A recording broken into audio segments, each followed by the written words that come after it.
எல்லோருக்கும் வணக்கம்.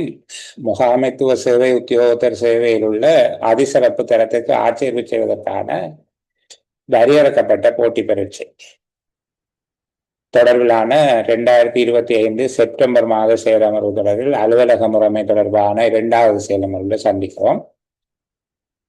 அலுவலக முறைமை என்றால் என்ன என்பது தொடர்பிலான அடிப்படைகளில் இருந்து உண்மையில் எங்களுடைய செயலமர்வு நாங்கள் ஆரம்பிக்கையில் சில முக்கியமான தலைப்புகளை அடிப்படையாக வைத்துக்கொண்டு அந்த விடயங்களை பேசி இருக்கிறோம்.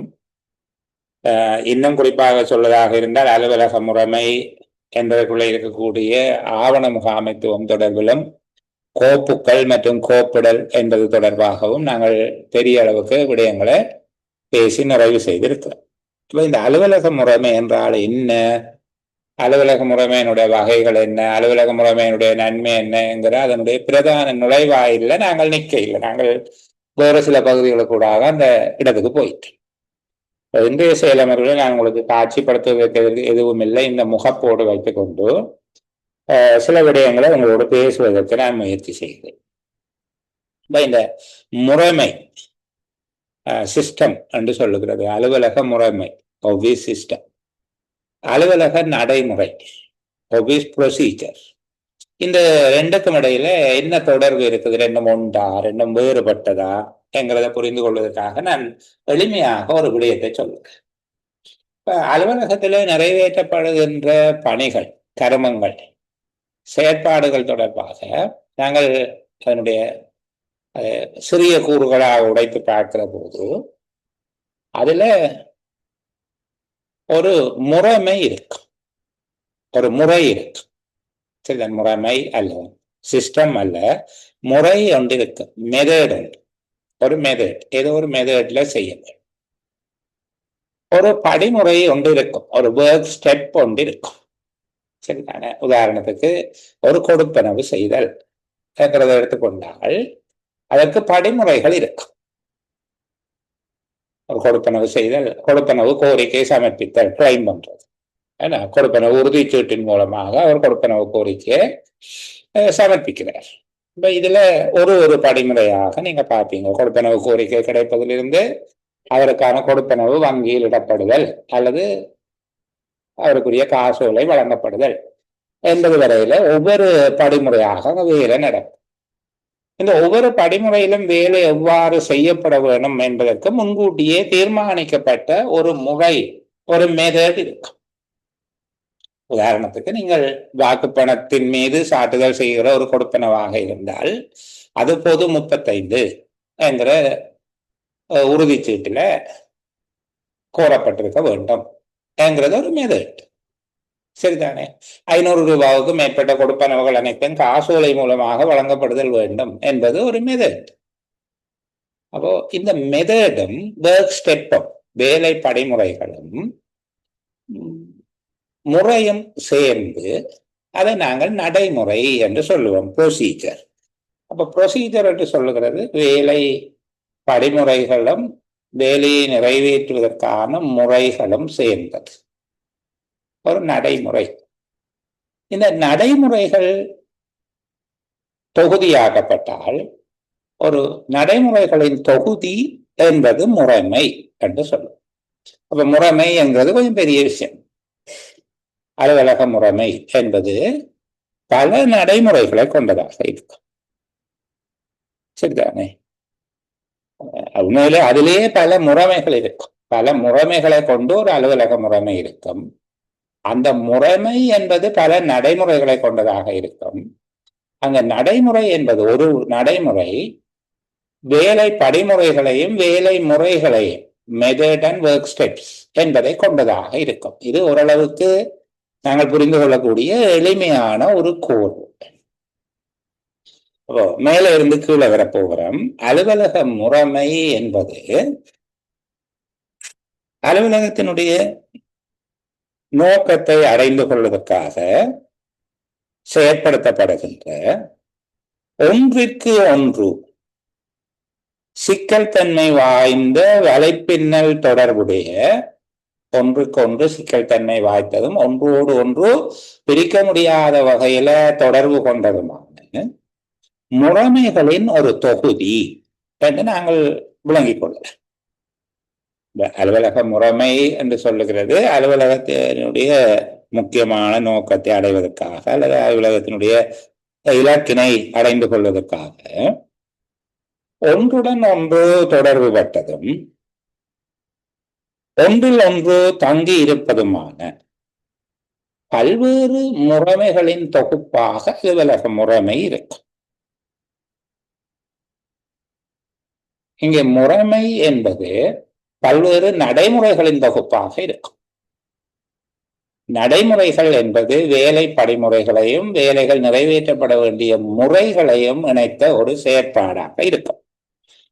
ஆக இந்த இடத்துல அலுவலக முறைமை என்றால் என்ன என்று சொல்லி கேட்கப்பட்டால் அறிஞர்களுடைய வலைவிலக்கணம் இருக்குது. அவர்கள் சொல்லுகிறபடியும் இப்படித்தான் இருக்கு. அலுவலக முறைமை என்பது அலுவலகம் தன்னுடைய நோக்கினை அடைந்து கொள்வதற்காக செயற்படுத்தப்பட வேண்டிய ஒன்றுக்கு ஒன்று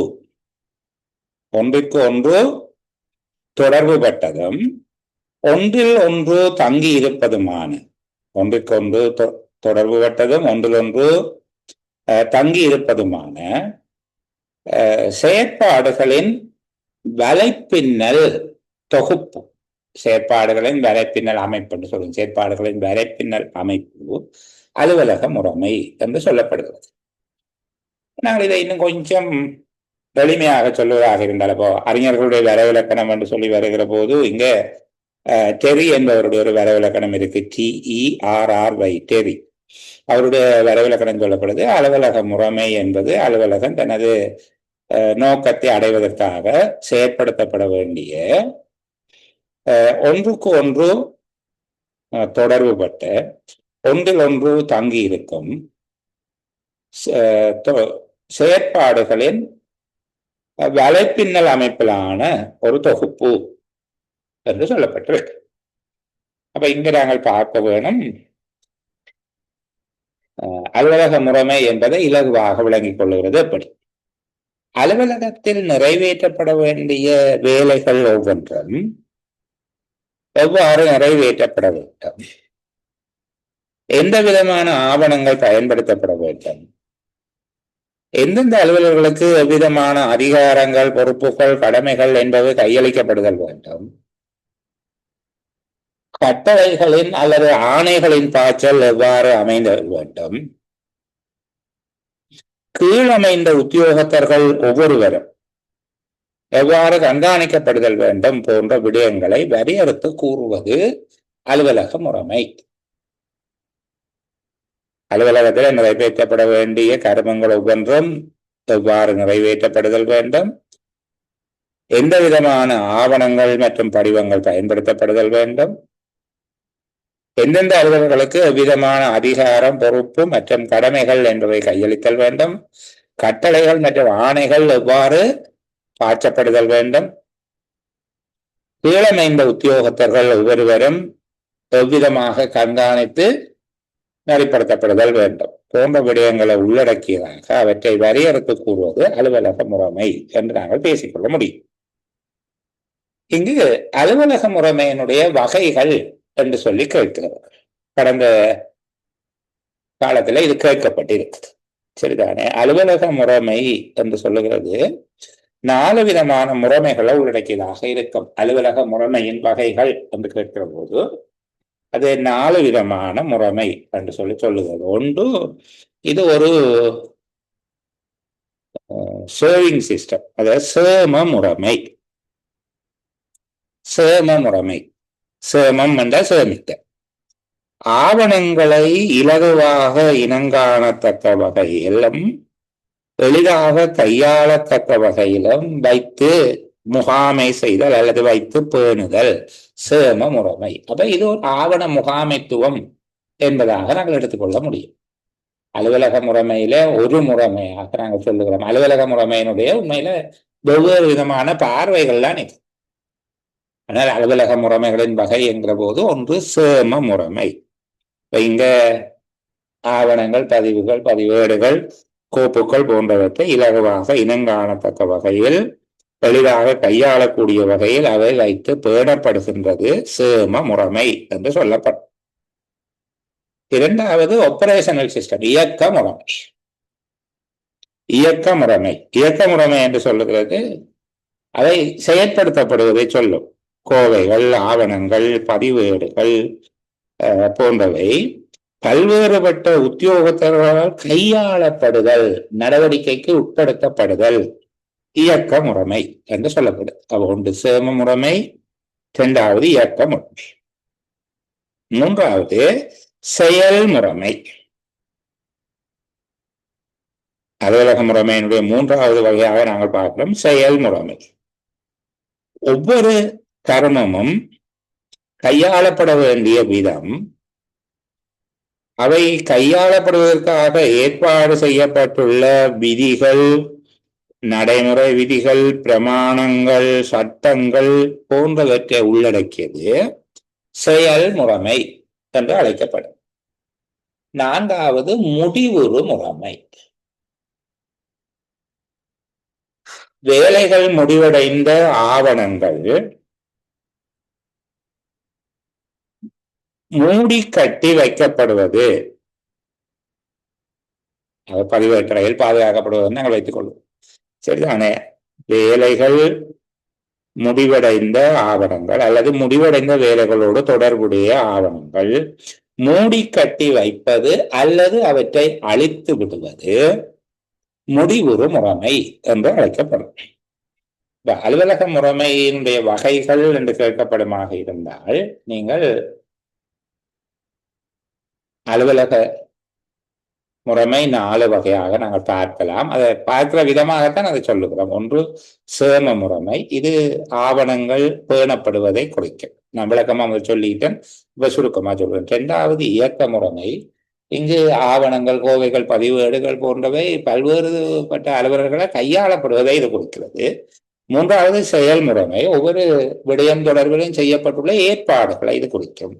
நான்காவது முடிவுறு முறைமை, இது முடிவடைந்த வேலைகள் தொடர்பான ஆவணங்கள் மூடி கட்டி வைத்தல் அல்லது அழித்தல் தொடர்பாக பேசுகிறது. சரிதானே? ஆரம்பத்திலேயே இந்த விடயத்தை நான் கூட பேசிட்டு நகருகிறேன். உண்மையில் அது பின்னுக்கு சொல்ல வேணும், ஞாபகம் இருக்கிறபடியால இப்பவே சொல்லுகிறேன். இந்த அலுவலக முறைமையில காணப்படுகிற குறைபாடுகள் அல்லது சீரான அலுவலக முறைமை இல்லாதது காரணமாக அலுவலகத்தில் ஏற்படுகிற ஒரு தேக்க நிலை, அலுவலக கர்மங்கள் நிறைவேற்றப்படுவதில் தோன்றக்கூடிய ஒரு தேக்க நிலை, சீரான அலுவலக முறைமை இல்லாத போது அல்லது பொருத்தமான அலுவலக முறைமை ஒன்று செயற்படுத்தப்படாத போது ஏற்படுகிற தடைப்படுகின்ற நிலைமை 2 விதமாக அது விவரிக்கப்படும். அந்த 2 விதமாக எதை என்று சொல்லி எது என்று கேட்கப்பட்டால், ஒரு பொருத்தமான அலுவலக முறைமை ஒன்று செயற்படுத்தப்படாத போது அலுவலகத்தில் கர்மங்கள் தடைப்படுதல் அல்லது கர்மங்கள் தேங்கி இருத்தல் தொடர்பாக கையாளப்படுகிற 2 குறியீட்டு பிரயோகங்கள். ஒன்று போத்தல் கழுத்து நிலை என்று சொல்லுகிறது. போத்தல் கழுத்து நிலை, இப்ப நான் முதலில் உங்களுக்கு சொல்லியிருந்தேன்னா, வேலைகள் பல்வேறு படிமுறைகளாக வகுக்கப்பட்டிருக்கு. படிமுறைகளும் முறைகளும் சேர்ந்ததாக ஒரு நடைமுறை இருக்கும். பல்வேறு நடைமுறைகள் சேர்ந்து ஒரு முறைமை ஒன்று இருக்கும். இங்க ஏதாவது ஒரு படிமுறையில தவறு ஒன்று ஏற்படும் போது அதை நாங்கள் போத்தல் கழுத்து முறை என்று சொல்லுவோம். அந்த போத்தல் கழுத்து என்றால் நீங்க ஞாபகம் வச்சிருக்கணும், மேலே அகலமாக இருந்து அந்த போத்தல் கழுத்தை ஒடுங்கி அதுக்கு பிறகு போத்தல் அகன்று போகிறார். இப்ப வேலை சுமூகமாக ஓடிப்போய் ஒரு இடத்துல நின்று, சரிதானே? போத்தல் சரி காட்டுறது உங்களுக்கு தேவையில்லைன்னு நினைக்கிறேன். என்ன இப்ப இப்படி இருக்கக்கூடிய ஒரு போத்தல் இப்படியாக ஒடுங்கி பிறகு இப்படி அகன்று போகிறதை சொல், சரிதானே? அப்போ இதுக்குள்ள ஓடி வந்து இந்த இடத்துல நின்று, இது கற்பனை. இப்படியாக அங்க ஒன்று நடக்கிறதுல இப்படி ஒரு கற்பனை, இப்படி வந்தது இங்க போகாம நின்றுடும். சரியா? இதைத்தான் நாங்கள் போத்தல் கழுத்து நிலை என்று சொல்லுகிறது. அதனுடைய கருத்து என்னென்றால், ஒரு பகுதி சுமூகமாக வேலைகள் மிக விரைவாக நடந்து போய் ஏதோ ஒரு இடத்துல போய் இறுகி நின்றுடும். அங்காலையும் அந்த வேலை நடக்கிறதுக்கு வாய்ப்புகள் இருக்கும், பிரகாசமான வாய்ப்புகள் இருக்கும், ஆனால் ஒரு எல்லை கடந்து போகாது.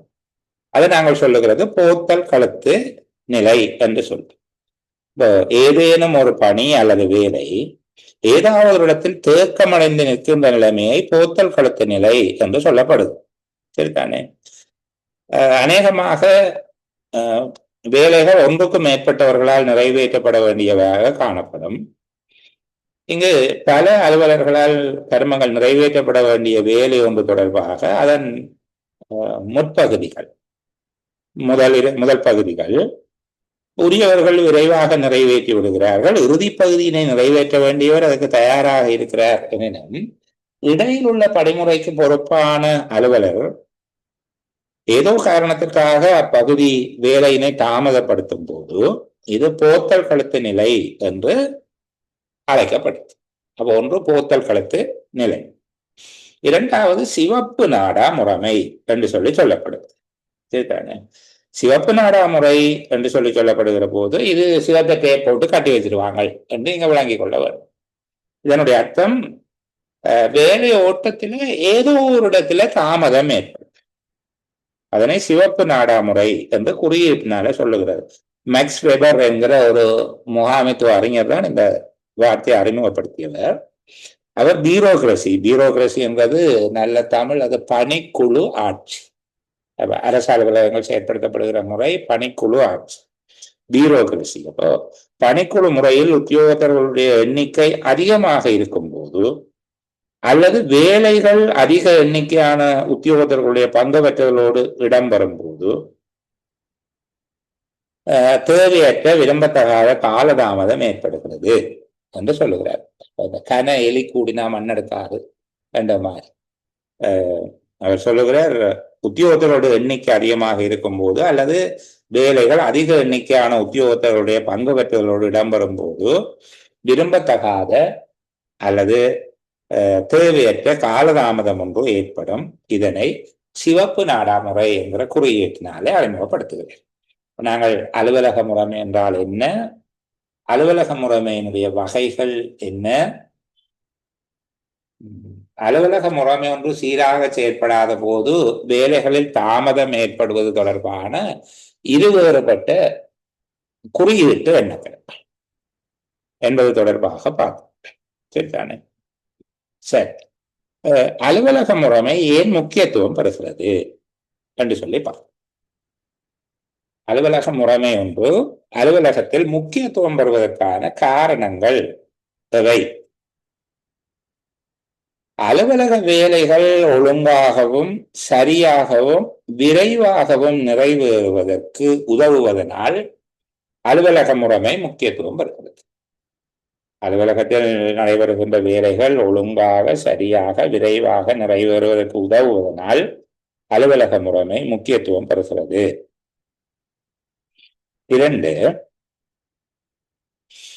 ஒவ்வொரு பணியும் எவ்வாறு செய்யப்படுதல் வேண்டும் என்கிற திட்டம் வகுக்கப்படுவதன் மூலமாக இங்கு சுய ஒழுக்கத்துடன் இயல்பாகவே வேலைகளை செய்வதற்கு வசதி அளிப்பதாக அலுவலக முறைமை அமைகிறது. ஒவ்வொரு கர்மங்களும் எவ்வாறு செய்யப்படுதல் வேண்டும் என்கிற முன்கூட்டிய திட்டமிடல் வகுக்கப்படுவதனால அலுவலர்கள் சுய கட்டுப்பாட்டோடு இயல்பாகவே வேலைகளை செய்வதற்கு அலுவலக முறைமை வசதி அளிக்கிறது. 3, திட்டமிடப்பட்ட அலுவலக முறையினூடாக கர்மங்கள் மேற்கொள்ளப்படும் போது பணம், மனித உழைப்பு, நேரம், உள்ளீடுகள் மற்றும் பொருட்கள் என்பவற்றில் சிக்கனத்தன்மை காணப்படுகிறது. அதாவது விரயங்கள் குறைவாக அல்லது விரயமின்றி வேலைகளை செய்யக்கூடியதாக இருப்பதனால் அலுவலக முறைமை முக்கியத்துவம் பெறும். 4, அலுவலகத்தின் வெவ்வேறு பிரிவுகள், பகுதிகள், அலகுகள், திணைக்களங்களுக்கு இடையில் தொடர்புகளை ஏற்படுத்தக்கூடிய வகையில் அலுவலக முறைமை அமைக்கப்பட்டு இலகுவான வேலையோட்டத்தை ஏற்படுத்தக்கூடியதாக இருப்பது. அலுவலகத்தின் பல்வேறு அலகுகள், பிரிவுகள், கிளைகள், திணைக்களங்களுக்கு இடையில் தொடர்புகள் ஏற்படுத்தப்பட்டு இலகுவான வேலையோட்டத்தை அமைப்பதன் காரணமாக அலுவலக முறைமை முக்கியத்துவம் பெறும். புதிதாக ஆட்சேர்க்கப்பட்ட அலுவலர்கள், ஊழியர்கள் ஆகியோரை இலகுவாக பயிற்றுவிக்கக்கூடியதாக இருக்கும். அலுவலக முறைமை ஏன் முக்கியத்துவம் பெறுகிறது என்று கேட்டால் நீங்கள் இந்த 5 அல்லது 6 வகையிலான முக்கியத்துவம் பெரும்பாலும் நான் உங்களுக்கு சொல்லுகிறது இந்த அலுவலக முறைமையில உங்களுக்கு இருக்கக்கூடியது அதன் முக்கியத்துவம் என்ன, நன்மை என்ன என்று கேட்பார்களாக இருந்தால் ஏறத்தாழ அந்த ரெண்டும் ஒன்றாகத்தான் இருக்கும். இது ஏன் முக்கியத்துவம் பெறுகிறது என்று கேட்டால் இந்த வகையான நன்மைகளை தருவதனால அது முக்கியத்துவம் பெறுகிறது என்பதுதான் அதனுடைய உண்மையான விளக்கம். சரிதானே? இப்ப இங்க அலுவலக முறைமை முக்கியத்துவம் பெறுவதற்கு காரணம் ஒன்று, வேலைகளை ஒழுங்கா சரியா விரைவாக நிறைவேற்றுவதற்கு அது உதவும். இரண்டாவது, வேலைகள் நிறைவேற்றப்பட வேண்டிய முறை தொடர்பில் எவ்வாறு நிறைவேற்றப்பட வேண்டும் என்று முன்கூட்டியே திட்டம் வகுக்கப்படுவதனால அலுவலர்கள் சுய கட்டுப்பாட்டோடு இயல்பாக வேலைகளை செய்வதற்கு இது வசதி அளிக்கிறது. விரயங்களை குறைக்கிறது. பணம், மனித உழைப்பு, நேரம், பொருட்கள், உள்ளீடுகள் என்பவை சிக்கனமாக பயன்படுத்தப்படுவதற்கு வழிவகுக்கிறது. இங்கு நிறுவனத்தினுடைய பல்வேறு அலகுகள், பிரிவுகள், கிளைகள், திணைக்களங்கள் ஆகியவற்றுக்கிடையில தொடர்புகளை ஏற்படுத்தக்கூடிய வகையில அலுவலக முறைமை அமைக்கப்பட்டு இலகுவாக வேலை ஓட்டத்தை ஏற்படுத்தக்கூடியதாக இருக்கும். புதிதாக ஆட்சேர்ப்பு செய்யப்பட்ட அலுவலர்கள், கனிஷ்ட நிலை அலுவலர்களுக்கு அலுவலகம் தொடர்பாக இலகுவாக பயிற்சி அளிக்கக்கூடியதாக இருக்கும். அலுவலக முறைமையினுடைய நன்மைகள் என்ன என்று சொல்லி, அலுவலக முறைமையினாலே ஏற்படக்கூடிய நன்மைகள், ஒரு அலுவலகம் அவ்வாறான நன்மைகளை பெற்றுக்கொள்ளக்கூடியதாக இருக்கும். கடிதங்கள், ஆவணங்கள், பதிவேடுகள் போன்றவற்றை இலகுவாக அடையாளம் காணக்கூடியதாக, அவற்றை கையாளக்கூடியதாக இருக்கும். நான் முன்னுக்கு பார்த்தோம் சேம முறைமை என்ற முறைமை இருக்குன்னு சொல்லி அந்த அடிப்படையில தான் பேசுது. அலுவலகத்துல கடிதங்கள், ஆவணங்கள், கோப்புகள், பதிவேடுகள் என்பவற்றை இலகுவாக அடையாளம் காண கையாளக்கூடியதாக இருக்கிறது. இரண்டாவது, கடித தொடர்புகள், ஆவண பரிமாற்றங்கள் தொடர்பில் உடனடியாக பொருத்தமான நடவடிக்கைகள் மேற்கொள்ளக்கூடியதாக அல்லது பதிலளிக்கக்கூடியதாக இருக்கிறது. நடவடிக்கை முடிவடைந்த ஆவணங்கள், கோப்புகள் என்பவற்றையும் முடிவுறாத ஆவணங்கள், கோப்புகள் என்பவற்றையும் வெவ்வேறாக பேணக்கூடியதாக இருக்கிறது. நீங்கள் அந்த 4 முறைமையை மனதில் வச்சு கொண்டால் இதுக்கு பதிலளிக்கிறது இலகுவாக இருக்கும். இதுதானே? அப்ப இது நாங்கள் முடிவுறு முறைமை என்று சொல்லப்பட்டதை வைத்துக்கொண்டு இதுக்குள்ள சொல்லலாம். நடவடிக்கை முடிவடையாத ஆவணங்களை வெவ்வேறாக பேணக்கூடியதாக இருக்கிறது. சட்டங்கள், பிரமாணங்கள், விதிகள், நடைமுறை விதிகள் என்பவற்றின் அடிப்படையில் வேலைகளை செய்வதனால வேலைகள் ஒரே விதமாக ஒழுங்கான அடிப்படையில் மேற்கொள்ளப்படுகிறது. எந்த ஒரு விடயம் தொடர்பாகவும் தொடர் நடவடிக்கை மேற்கொள்ளப்படுவதை உறுதிப்படுத்தக்கூடியதாக இருக்கிறது. தாமதம் மற்றும் விரியமற்ற சிக்கனமான வேலையோட்டத்தை ஏற்படுத்தக்கூடியதாக இருக்கிறது. அதாவது மனித வளம், நிதி, மூலப்பொருட்கள், வலு போன்றவை சிக்கனமாக பயன்படுத்தக்கூடியதாக இருக்கிறது. தாமதமற்றதும் சிக்கனமானதும் ஆன வேலையோட்டத்தை ஏற்படுத்தக்கூடியதாக இருக்கிறது. எல்லா சந்தர்ப்பங்களிலும் ஒரே விதமாக சேவையாற்றக்கூடியதாக இருக்கும். பாரபட்சமற்ற முறையில எல்லா சந்தர்ப்பங்களிலும் ஒரே விதமாக சேவையாற்றக்கூடியதாக இருக்கிறது. இது அலுவலக முறையினாலே ஏற்படுகிற நன்மைகளை இன்னும் எழுதலாம். இதுதானே? அலுவலகத்துல வேலைகள் தேங்காது, தடைப்படாது, விரைவாக நடைபெறுவதன் காரணமாக அவர்களுடைய உற்பத்தி அல்லது வெளியீட்டினுடைய தரமும் அளவும் அதிகரிக்கும், நிறுவனத்தினுடைய நன்மதிப்பு மேம்படும் என்பதற்கு. ஒரு அலுவலக முறைமை கொண்டிருக்க வேண்டிய பண்புகளவை, இந்த பண்புகள் தொடர்பாக கேட்பதை சில வேளைகள்ல கோட்பாடுகள் என்று கேட்பார். சில வேளையில கோட்பாடுகள் என்கிறது அந்த பண்புகள் சார்ந்ததாக, அந்த பண்பு என்னவோ அதை ஒரு கோட்பாடாக சொல்வதாக இருக்கும். நான் இந்த இடம் வருகிற போதுதான் ஞாபகம் வருகிறது, ஒழுங்கமைப்பு என்பது தொடர்பாக சில கோட்பாடுகள் பேச வேண்டியிருக்கு. நான் இடையில இந்த பகுதியை முடிச்சுட்டு அதையும் இதோட கலந்தே சொல்லிக் கொள்ளுகிறேன். ஒழுங்கமைப்பு கோட்பாடுகள் என்கிற ஒரு முக்கியமான விடயம் ஒன்று இருக்குது. அது அலுவலக முகாமை மற்றும் அலுவலக முறைமை ரெண்டுக்கும் பொதுவானதாக வரக்கூடியது. சரி, நான் இந்த பகுதியை பார்த்துட்டு பேசுவேன். அலுவலக முறைமையினுடைய கோட்பாடுகள். சரிதானே? இது மேற்பார்வையின் அளவை குறைப்பதாக இருக்கும். மேற்பார்வையின் அளவை குறைப்பதாக, தொடர்ச்சியான மேற்பார்வையினை தவிர்த்து இலகுவான சுயாதீனமான வேலையோட்டத்தை ஏற்படுத்தக்கூடியதாக இருத்தல். சிறந்த அலுவலக முறைமை ஒன்று எவ்வாறு இருக்க வேணும், அதன் பண்பு எப்படி இருக்க வேணும், அல்லது அலுவலக முறைமையினுடைய கோட்பாடுகள் எவை என்று கேட்கப்பட்டால் முதலாவது நாங்கள் சொல்லுகிறோம் மேற்பார்வை சார்ந்து மேற்பார்வையினுடைய அளவு குறைவடைகிறது. தொடர்ச்சியான மேற்பார்வை தவிர்க்கப்பட்டு சுயாதீனமாக இலகுவான வேலையோட்டத்தை ஏற்படுத்தக்கூடியதாக இருக்க வேண்டும். 2, அலுவலர்களிடம் தொழிற்தேர்ச்சியை ஏற்படுத்தக்கூடியதாக இருக்க வேண்டும். அதன் பலனை பெறக்கூடியதாக இருக்கிற அலுவலர்களிடம் தேர்ச்சியை ஏற்படுத்துதலும் அதன் பயனை பெறுதல். தேவையற்ற பணிகள், வேண்டாத வேலைகள், இரட்டிப்பு வேலைகள் என்பவற்றை நீக்கக்கூடியதாக இருக்க வேண்டும். ஒரு சிறந்த அலுவலக முறைமை ஒன்று தாபிக்கப்பட்டால் அங்கு தேவையற்ற வேண்டாத வேலைகள் மற்றும் இரட்டிப்பு வேலைகள், 2 தடவை ஒரே வேலை செய்கிற மாதிரியாக அது தவிர்க்கப்பட வேண்டும். குறைந்த அளவு ஆளணி, உள்ளீடு, நிதி என்பவற்றோடு கூடிய அளவிலான பணிகளை நிறைவேற்றக்கூடியதாக இருக்க வேண்டும். அதாவது உத்தம அளவிலான கோட்பாடு சொல்லுகிறாங்க. குறைந்த அளவு பணியாளர்கள் அல்லது ஆளணி, நிதி, உழைப்பு, உள்ளீடுகள் என்பவற்றுடன் உச்சமான அளவு பணிகளை நிறைவேற்றக்கூடியதாக இருத்தல் வேண்டும். சிறந்த கடமை பகிர்வை கொண்டிருக்க வேண்டும். அலுவலர்களிடையே வேலை பகிர்வு அல்லது கடமை பகிர்வு மிக சிறப்பானதாக இருக்க வேண்டும். நிறுவனத்தில் காணப்படுகிற இயந்திரங்கள், கருவிகள், உபகரணங்கள், சாதனங்கள் என்பவற்றிலிருந்து உச்ச பயன் பெறக்கூடியதாக அமைக்கப்பட வேண்டும். நெகிழ்ச்சித்தன்மையுடையதாக இருக்க வேண்டும்.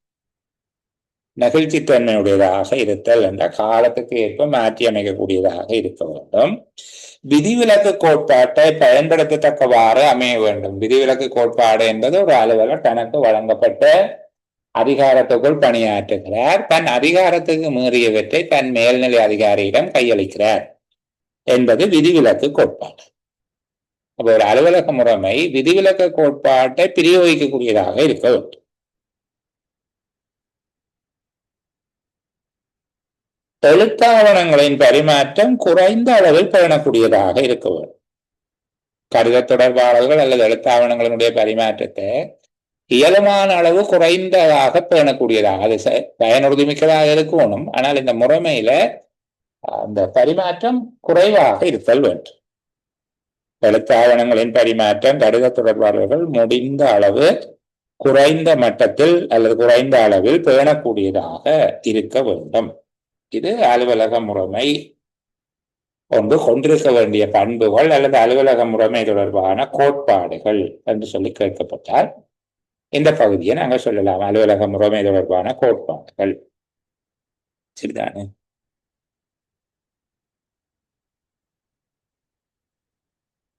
ஒரு அலுவலக முறைமை ஒன்று எவ்வாறு அமைக்கப்பட வேண்டும்?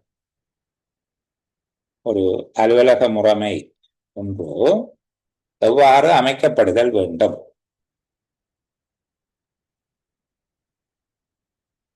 சிறந்த அலுவலக முறைமை ஒன்றினை கட்டமைப்பதற்காக மேற்கொள்ளப்பட வேண்டிய நடவடிக்கைகள் எவை என்று கேட்கப்பட்டார். சிறந்த அலுவலக முறைமை ஒன்றை ஏற்படுத்துவதற்காக மேற்கொள்ளப்பட வேண்டிய நடவடிக்கைகள். முதலாவது, அலுவலகத்தில் இடம்பெறுகின்ற அனைத்து வேலைகள் தொடர்பாகவும் அவை அடையாளம் காணப்பட்டு பட்டியலிடப்பட்டு பகுப்பாய்வு செய்யப்பட வேண்டும். அலுவலகத்தில் இடம்பெறுகின்ற அனைத்து வேலைகளும் அடையாளம் காணப்பட்டு பட்டியலிடப்பட்டு பகுப்பாய்வு செய்யப்பட வேண்டும். அலுவலகத்திலே என்னென்ன வேலைகள் நடக்குது என்று சொல்லி அவ்வளவு வேலையையும் இனங்கண்டு அதை ஒரு லிஸ்ட் பண்ணி அது தொடர்பாக பகுப்பாய்வு செய்யப்படுதல் வேண்டும். இது முதல் படிமுறை. சரிதானே? அலுவலகத்தில் நடைபெறுகிற வேலைகளை இனங்காணுதல், பட்டியல் படுத்தல், பகுப்பாய்வு செய்தல். இரண்டாவது, தேவையற்ற வேலைகள், இரட்டிப்பு வேலைகள் என்பவை அடையாளம் காணப்பட்டு நீக்கப்படுதல். தேவையற்ற வேலைகள், இரட்டிப்பு வேலைகள் அடையாளம் காணப்பட்டு அதை வெளியில் எடுக்கும். முக்கியமான வேலைகள் இனங்காணப்படுதல். மூன்றாவது, வேலைகளினுடைய முக்கியத்துவம் இனங்காணப்பட்டு அது ஒழுங்குபடுத்தப்பட வேண்டும். முக்கியமான வேலைகள் இனங்காணப்படுதல். நான்காவது, வேலை கற்கை மற்றும் வேலை ஆய்வு, வேலை பகுப்பாய்வு என்று சொல்லுவோம். இந்த வேலை பகுப்பாய்வு என்றால் என்ன அல்லது வேலை ஆய்வு என்றால் என்ன என்று நான் விவரமாக இந்த சேலமருவிலேயே இதனுடைய தொடர்ச்சியாக கதைப்போம். இப்ப சாதாரணமாக ஒரு வேலை பகுப்பாய்வு, வேலை கற்கை, வேலை ஆய்வு என்று சொல்லப்பட்டால் ஒரு வேலை எப்படி நிறைவேற்றப்படுகிறது, அந்த வேலையினுடைய படிமுறைகள் என்ன, சரிதானே? வேலையினுடைய படிமுறைகள் என்ன, வேலைகள் எவ்வாறு நிறைவேற்றப்படுகிறது, அந்த வேலையை நிறைவேற்றுவதற்கு எவ்வாறான அறிவு, திறன், தேர்ச்சி போன்றவை காணப்பட வேண்டும், எவ்வளவு நேரம் வேலை செய்ய வேண்டும், எவ்வாறான அலுவலர்கள் அந்த வேலைக்கு அமர்த்தப்பட வேண்டும், இந்த மாதிரியான விடயங்களை கற்றுக்கொள்வது என்று வச்சுக்கொள்ளுங்களே. சரி, அப்போ வேலை கற்கை, வேலை ஆய்வு என்பவை மேற்கொள்ளப்படுதல் வேண்டும். அப்ப முதலாவது என்ன சொன்னாங்க? ஒரு அலுவலகத்துல நடைபெறுகின்ற எல்லா வேலைகளும் அடையாளம் காணப்பட்டு பட்டியல்படுத்தப்பட்டு அவை நன்கு பகுப்பாய்வு செய்யப்பட வேண்டும். தேவையற்ற வேலைகள், இரட்டிப்பு வேலைகள் இனங்காணப்பட்டு அகற்றப்படுதல், முக்கியமான வேலைகளை இனங்காணுதல், ஒவ்வொரு வேலை தொடர்பாகவும் வேலை பகுப்பாய்வு அல்லது வேலை கற்றல் என்ன வேலை ஆய்வு மேற்கொள்ளப்பட வேண்டும். அதன் பின்பாக பொருத்தமான முறைகள் வடிவமைக்கப்பட வேண்டும். ஒவ்வொரு வேலைகளுக்குமான பொருத்தமான முறைகள், எவ்வாறான முறையில இந்த வேலைகள் நிறைவேற்றப்பட வேண்டும் என்பதற்கான பொருத்தமான முறைகள் வடிவமைக்கப்படுதல் வேண்டும். இன்னொரு வகையாக சொன்னால் அவற்றுக்கான முறைகளும் மற்றும் படிவங்களையும் வடிவமைத்தல் என்பதற்குள்ள அதை நாங்கள் அடக்கலாம். ஒவ்வொரு செயல்பாட்டுக்கும் தேவையான வேலையினுடைய அளவு, ஒவ்வொரு செயற்பாடும் செய்வதற்கு எவ்வளவு நேரம், சரியா, ஊழிய மனத்தியாலம், தேவையான வேலையினுடைய அளவு நிர்ணயிக்கப்பட வேண்டும். ஆளணியை தீர்மானிக்க வேண்டும், யார் யாருக்கு எந்தெந்த வேலைகளை கொடுப்பது என்பது தொடர்பாக ஆளணியினை தீர்மானித்தல். சுமூகமான முறையில் வேலை ஓட்டத்தை ஏற்படுத்துவதற்கேற்ற வகையில அலுவலக தள அமைப்பை வடிவமைத்துக் கொள்ளுதல். அலுவலகத்தினுடைய தள அமைப்பு என்பது நாங்கள் ஏற்கனவே அலுவலகம் பற்றிய சேலமர்வில் அதை பற்றி பேசியிருக்கோம். அலுவலகம் தொடர்பாக ஒரு தனியான வீடியோ ஒன்றே உங்களுக்கு பகிர்ந்திருந்த நான், ஒரு அலுவலகத்தினுடைய தள அமைப்பு எங்கெங்கு எவை நிறுவப்பட வேண்டும், எப்பகுதிகள் எதனை அடுத்து காணப்பட வேண்டும் போன்ற விடயங்கள் எல்லாத்தையும் உள்ளடக்கியதாக இருக்கும். சரி, அப்போ சுமூகமான முறையில வேலையோட்டத்தை ஏற்படுத்துவதற்காக அலுவலக தள அமைப்பு வடிவமைக்கப்படுதல் வேண்டும். அலுவலக முறைமை தொடர்பாக ஊழியர்களுக்கு பயிற்சி அளிக்கப்பட்டு அவர்களிடம் பொறுப்புகள் கையளிக்கப்பட்டு நடைமுறைப்படுத்தப்படுதல் வேண்டும். ஒரு அலுவலக முறைமையை ஏற்படுத்துவதற்காக மேற்கொள்ள வேண்டிய நடைமுறைகள் என்று கேட்கப்படுமாக இருந்தால் என்னென்ன கர்மங்களை செய்ய வேண்டும் என்றால் நீங்கள் இந்த நடைமுறைகளை சொல்லல். சில வேளையில இது ஒரு ஸ்டெப்பாகவும் பார்த்திருக்கிறோம், ஒரு படிமுறைகளாகவும் சொல்லியிருக்கிறோம். படிமுறைகள் என்னங்கிறது இதே விடயம்தான், ஆனால் ஒவ்வொரு பரீட்சைகள்ல ஒவ்வொரு விதமாக கேட்கப்பட்டு அதை கொஞ்சம் மறுசீரமைச்சு போட்டு. அப்ப அலுவலக முறைமை ஒன்றினை ஸ்தாபித்துக் கொள்வதற்காக மேற்கொள்ள வேண்டிய நடவடிக்கை இப்ப உங்களுக்கு ஓரளவுக்கு மனதில் நிற்குது. என்ன சொன்னாங்க? அலுவலகத்தில் இடம்பெறுகிற எல்லா வேலைகளையும் அடையாளம் கண்டு பட்டியல்படுத்தி அதனை பகுப்பாய்வு செய்தல். என்று சொல்லி. இரண்டாவது, தேவையற்ற இரட்டிப்பு வேலைகளை கண்டறிந்து அவற்றை அகற்றுவது, முக்கியமான வேலைகளை இனங்கண்டு அவற்றை நிகழ்படுத்திக் கொள்வது, ஒவ்வொரு வேலைகள் தொடர்பாகவும் வேலை பகுப்பாய்வு, வேலை கற்கை, வேலை ஆய்வு என்பவற்றை மேற்கொள்வது, ஒவ்வொரு பணிகளும் நிறைவேற்றப்படுவதற்கான பொருத்தமான முறைமைகளை வடிவமைப்பது, ஒவ்வொரு செயற்பாட்டுக்காகவும் தேவையான வேலையின் அளவு, அதாவது உழைப்பு மனத்தியாளங்கள் தீர்மானித்துக் கொள்ளுதல், ஆளணியினை தீர்மானித்தல், யாரிடம் எந்தெந்த வேலைகளை கொடுப்பது என்பது ஆளணியை தீர்மானித்தல், அலுவலக தள அமைப்பினை சுமூகமான வேலை ஓட்டம் நிகழும் வகையில வடிவமைத்துக் கொள்ளுதல், ஊழியர்களுக்கு பயிற்சி அளித்து அலுவலக முறைமை தொடர்பாக பயிற்றுவித்தல், திட்டமிடப்பட்ட அலுவலக முறைமையை நடைமுறைப்படுத்தல் ஆகிய படிமுறைகளுக்கு ஊடாக அலுவலக முறைமையை கொண்டு போகக்கூடியதாக இருக்கும். சரி, இப்ப அலுவலக முறைமை தொடர்பான கோட்பாடுகள் என்று சொல்லி கேட்கப்பட்டது போல இன்னொன்று சொல்லியிருக்கிறார்கள், அலுவலக முறைமை ஒன்று எவ்வாறான பண்புகளை கொண்டிருக்க வேண்டும். அங்க மேல சொல்லப்பட்ட அந்த கோட்பாடு என்கிறத திருப்பி நாங்கள் அது எவ்வாறான பண்புகள் தன்மைகளை கொண்டிருக்க வேணும், அலுவலக முறைமை கொண்டிருக்க வேண்டிய பண்புகளவை. ஒன்று, எளிமையானதாக இருக்க வேண்டும், எளிமை தன்மை அல்லது இலகு தன்மை, சிம்பிளிசிட்டி என்று சொல்லுவோம், இலகு தன்மை. ஒரு அலுவலக முறைமை இலகுவாக புரிந்து கொள்ளக்கூடியதாகவும் இலகுவாக நடைமுறைப்படுத்தக்கூடியதாகவும் இருக்க வேண்டும். அதாவது நேர விரயம் ஏற்படுத்தாததாக அது இருக்க வேண்டும். இது எளிமையான தன்மை.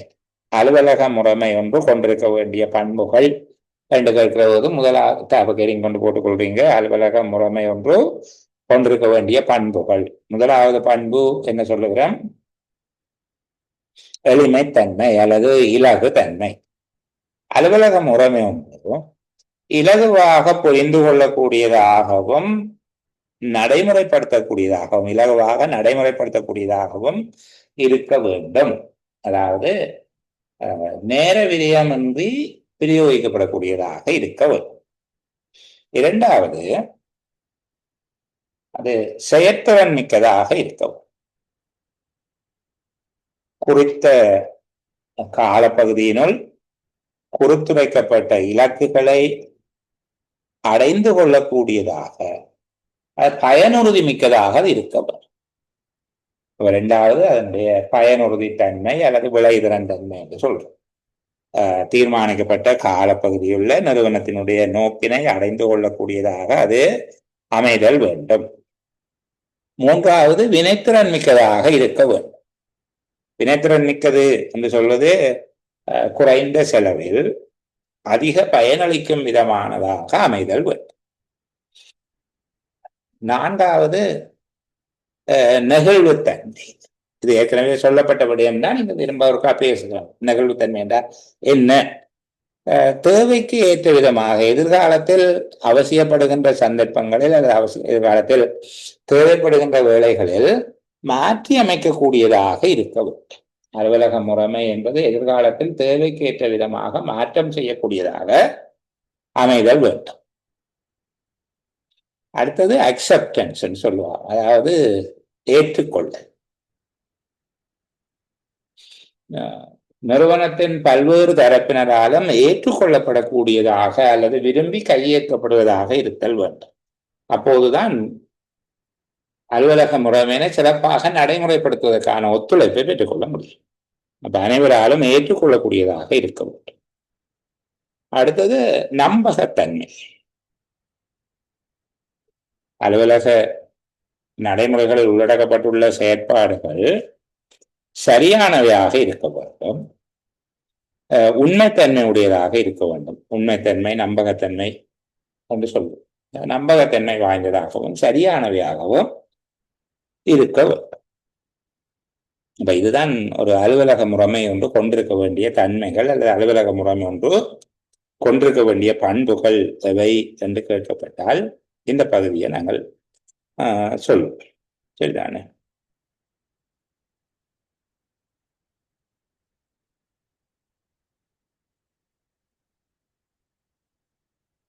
அலுவலக முறைமை ஒன்று, திட்டமிடப்படுகின்ற படிமுறைகள் என்று கேட்கப்பட்ட முதல்ல நாங்கள் பார்த்து நாங்கள் சிறந்த ஒரு அலுவலக முறைமை ஒன்று எவ்வாறு ஏற்படுத்தப்படுதல் வேண்டும் அல்லது அலுவலக முறைமை ஒன்றை ஏற்படுத்துவதற்கு மேற்கொள்ள வேண்டிய நடவடிக்கைகள் என்று சொல்லி கேட்கப்படுகிற போது நாங்கள் பார்த்தோம், இங்கு அங்கே இருக்கக்கூடிய வேலைகள் எல்லாத்தையும் அடையாளப்படுத்தி அதை பட்டியல் படுத்தி பகுப்பாய்வு செய்து தேவையில்லாத வேலைகள் இரட்டிப்பு வேலைகள் எல்லாவற்றையும் அகற்றி அங்கே முக்கியமான வேலைகளை என்று சொல்லி அடையாளம் கண்டு அவ்வாறு அடையாளம் காணப்பட்ட வேலைகள் தொடர்பில் பகுப்பாய்வு அல்லது வேலை பகுப்பாய்வு வேலை ஆய்வு என்பவற்றினை நடத்தி ஒவ்வொரு கர்மங்களை நிறைவேற்றுவதற்கு தேவையான முறைமைகள் வடிவமைக்கப்பட்டு அவற்றுக்கு தேவையான அளவு ஊழிய மனத்தியாளங்கள் நிச்சயிக்கப்பட்டு அலுவலக தளக்கோலம் வேலையோட்டத்தை ஏற்படுத்துவதற்கு ஏற்றவாறு அமைக்கப்பட்டு ஊழியர்களுக்கு பயிற்சி அளித்து ஊழியர்களிடம் அலுவலக முறைமையினை கையளித்தல் வேண்டும், அது செயல்படுத்தப்படுதல் வேண்டும். இது அங்கே மேற்கொள்ளப்படுகிற நடவடிக்கைகள் என்கிற அடிப்படையில் இதை சொன்னோம். இதை இன்னொரு விதமாக அலுவலக முறைமையை திட்டமிடுகிற படிமுறைகள் என்று சொல்லி கேட்டிருக்காங்க. அலுவலக முறைமை ஒன்று எவ்வாறு திட்டமிடப்படுதல் வேண்டும், அலுவலக முறைமை ஒன்று திட்டமிடப்பட வேண்டிய படிமுறைகளை சொல்லுங்க என்று சொல்லி கேட்டிருக்காங்க. முதலாவது, நிறுவனம் அடைந்து கொள்ள வேண்டிய நோக்கம் மற்றும் நிறுவனத்தினுடைய கொள்கைகள் திட்டமிடப்படுதல் வேண்டும். நிறுவனம் ஒன்று அடைந்து கொள்ளப்பட வேண்டிய நோக்கங்கள் மற்றும் கொள்கைகள் என்பவை திட்டமிடப்படுதல் வேண்டும். நாங்கள் முகாமைத்துவத்தினுடைய படிமுறைகள் என்று சொல்லி பார்த்த அதே விதமானதாக இது இருக்கும், கொஞ்சம் வித்தியாசம். சரிதானே? அலுவலக முறைமை என்பது கொஞ்சம் அதை எளிமைப்படுத்தி சொல்றதா இருக்கும், பெரிய அளவுக்கு முகாமைத்துவ கோட்பாடுகளோட நிற்காது. அப்ப முதலாவது அலுவலகத்தினுடைய நோக்கம் அல்ல நிறுவனத்தினுடைய நோக்கம், நிறுவனம் ஒன்று அடைந்து கொள்ள வேண்டிய இலக்குகள் தொடர்பாக அவற்றினுடைய நோக்கத்தையும் கொள்கைகளையும் தீர்மானிக்கிறது. இரண்டாவது, அந்த நோக்கத்தை அடைவதற்கான முறைமைகளை கண்டது. அந்த கொள்கைகளையும் நோக்கங்கள் தீர்மானிக்கப்பட்டால் அந்த நோக்கத்தை அடைவதற்கான வேலைகள், அவற்றினுடைய வேலை படிமுறைகள், முறைகள், நடைமுறைகள் என்பவை நடைமுறைகளின் தொகுப்பாக முறைமைகள் அமைந்துள்ளன. முறைமைகள் தீர்மானிக்கப்படுவோம். நோக்கங்கள் அடைவதற்கான கர்மங்கள் அல்லது முறைமைகள் நிறுவனத்தின் கொள்கைகளை அடிப்படையாக கொண்டு அவை தீர்மானிக்கப்படும். மூன்றாவது, எல்லைகளை நிர்ணயித்த எல்லைகளை நிர்ணயிக்கிறேன் இந்த முறைமைகள் செயற்படுத்தப்பட வேண்டிய பரப்பெல்லைகள்.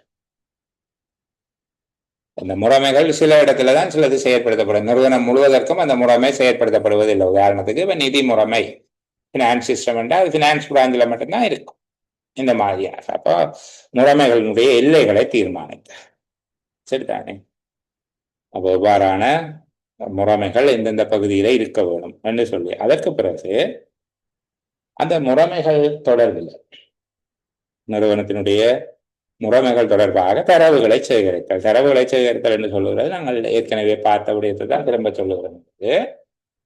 வேலைகள் அடையாளம் காணப்பட்டு பட்டியலிடப்பட்டு பகுப்பாய்வு செய்யப்பட்டு அவற்றில் மிக முக்கியமான வேலைகள், நீக்கப்பட வேண்டியவை, வேண்டாத வேலைகள், இரட்டிப்பு வேலைகள் போன்ற தகவல்கள் சேகரிக்கப்பட வேண்டும். இவ்வாறு தகவல்களை சேகரிக்கிறது, பல தரவுகளை சேகரிக்கிறது. இவ்வாறு சேகரிக்கப்பட்ட தரவுகள் பகுப்பாய்வு செய்யப்படுதல் வேண்டும்.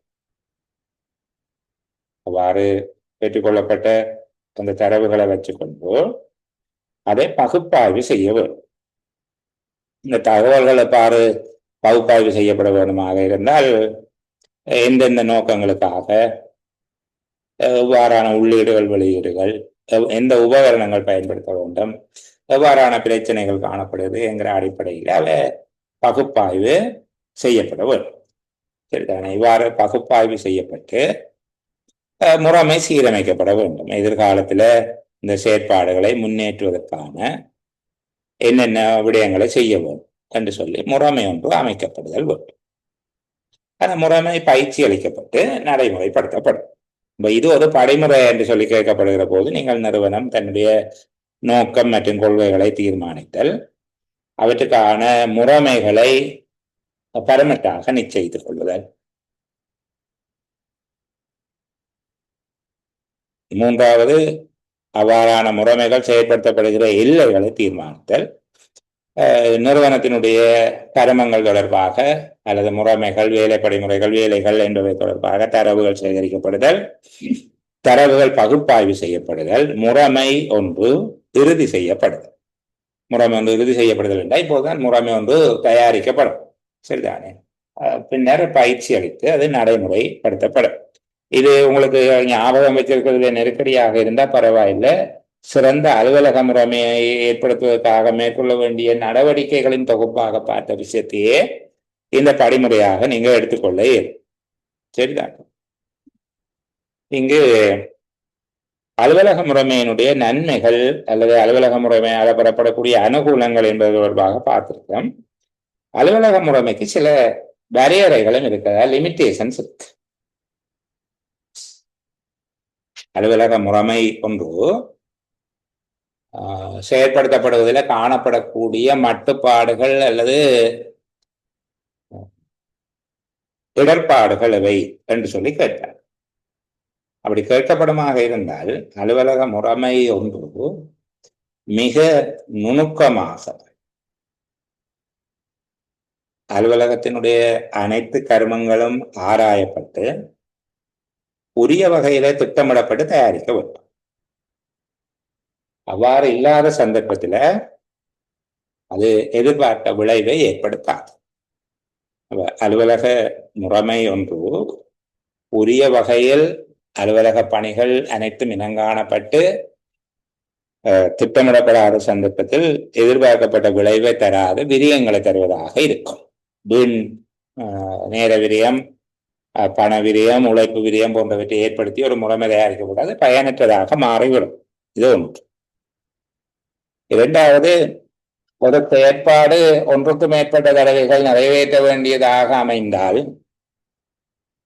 அலுவலக முறைமை ஒன்று செயற்படுகிற போது ஒரு கருமம் ஒன்றுக்கு மேற்பட்ட இடங்களில் அல்லது ஒன்றுக்கு மேற்பட்ட தடவைகளில் செய்ய வேண்டியதாக இருந்தால் அது தோல்வியடைந்த ஒரு முறைமையாக மாறிடும். நெகிழ்வுத்தன்மை இல்லாத போது அது பாதிப்பை ஏற்படுத்தும், அதாவது மிக கடுமையாக பின்பற்றப்படுது. சரிதானே? அப்போ சூழ்நிலைக்கு ஏற்ற விதமாக அது மாற்றி அமைக்கப்படக்கூடியதாக அல்லது தன்னியல்பாக மாற்றப்படக்கூடியதாக இருக்க வேண்டும். ஒரு ஆட்டோமேட்டிக் பிளெக்சிபிலிட்டிஸ் இருக்கும். அப்படி இல்லாவிட்டால் அது நெருக்கடியை கொடுப்பதாக இருக்கும். இங்கு முறைமைகளை ஒன்றிணைப்பது, பல்வேறுபட்ட முறைமைகள் காணப்படுவது, ஒவ்வொரு முறைமைகளையும் இன்னொரு முறைமையோடு ஒன்றிணைக்கின்ற போது அவற்றை ஒன்றோடு ஒன்று இணைத்து செயற்படுத்துவது என்பது நிறுவனத்தின் இலக்கு நோக்கியதாக சரியான வகையில இணைக்கப்படுதல் வேண்டும். அல்லாவிட்டால் மிகுந்த சவால் இருப்பதாக இருக்கும். இங்கு பிரிவுகளுக்கு இடையில காணப்படக்கூடிய துணை நோக்கங்கள் வேறுபடுவதன் காரணமாக இந்த பிரச்சனை தோன்றும். அப்ப அலுவலக முறைமை உண்ட வடிவமைப்பதில் எதிர்நோக்கப்படக்கூடிய சவால்கள் என்று கேட்கப்பட்டாலும் நீங்கள் இதை சொல்ல வேணும். உரிய வகையில திட்டமிடாமை ஒரு பிரச்சனையை தோற்றுவிக்கக்கூடியதாக இருக்கு. நிறுவன முகாமைத்துவம் அல்லது முறைமை, அலுவலக முறைமை போன்ற தொடர்பு காணப்படக்கூடிய ஏற்படக்கூடிய குறைபாடுகள் என்று கேட்கலாம். அலுவலக முறைமை ஒன்றை தயாரிக்கும் போது அங்கு ஏற்படக்கூடிய குறைபாடுகள் எவை என்று கேட்கப்பட்டால் நீங்கள் சொல்ல வேண்டும். ஒன்று, திட்டமிடல் குறைபாடுகள் தோன்றலாம். அனைத்து கருமங்களும் ஆராயப்பட்டு பகுப்பாய்வு செய்யப்பட்டு உரிய வகையில தயாரிக்க தவறும் போது உரிய விளைவை தராது. இரண்டாவது, இரட்டை செயற்பாடுகள் தோன்றுவதற்கு வாய்ப்பு இருக்கும். ஒரே கருமம் 2 தடவைகள் அல்லது இருவேறுபட்ட இடங்களில் செய்யப்படுவது இது நிறுவனத்தினுடைய உற்பத்தி திறனை பாதிப்பதாக இருக்கும். 3 கடுமையாக பின்பற்றப்படுதல். எந்த விதமான நெகிழ்வும் இல்லாமல், எந்த விதமான நெகிழ்வுத்தன்மையும் இல்லாமல் மிக கடுமையாக பின்பற்றப்படுகிற போது இந்த விதிவிலக்குகள் என்பது கருத்தில் கொள்ளப்பட வேண்டும். சரிதான? எல்லா சந்தர்ப்பத்திலையும் இறுக்கமாக இருக்கிறது. உதாரணத்துக்கு முன்னறிவித்தல் இல்லாம வேலைக்கு வர இல்லை என்றால் 24 மணி நேரம் பார்த்து விஓபி சேவன்றது ஒரு முறைமை. ஆனா இது கடுமையாக பின்பற்றப்படுமாக இருந்தால் பொருத்தமானதல். இது ஒரு முறைமை ஒன்று இருக்குது. ஏன்னா திடீர் விபத்தினால தன்னுடைய குடும்பத்தில் யார் ஒருவர் இழந்தவர் இது அறிவிக்கிற நிலையில் இருக்க மாட்டார். அவருக்கு விஓபி சேவன்றதா என்கிறதான் சொல்லுகிறோம்.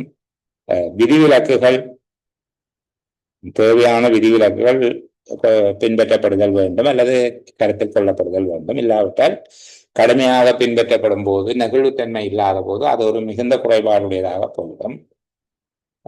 அதிக செலவுகளை ஏற்படுத்துவதாக இருக்கக்கூடாது. ஒரு முறைமை நடைமுறைப்படுத்துகின்ற சந்தர்ப்பத்தில் அனாவசியமான செலவுகளை ஏற்படுத்துமாக இருந்தால் அது வினைத்திறனற்ற ஒரு முறைமையாக மாறிவிடும். பல்வேறுபட்ட முறைமைகளை ஒன்றிணைப்பது, அவற்றை நடைமுறைப்படுத்துவது இலகுவானது அல்ல, அது கடினமானதாக இருக்கும். அதுவும் அலுவலக முறைமை தொடர்பாக நீங்கள் எதிர்நோக்கக்கூடிய இன்னும் ஒரு சவால் என்பதாக இருக்கும். சரிதானே? மற்றது அலுவலக முறைமை தொடர்பாக நாங்கள் அதனுடைய கோட்பாடுகள் பார்த்துட்டோம். என்ன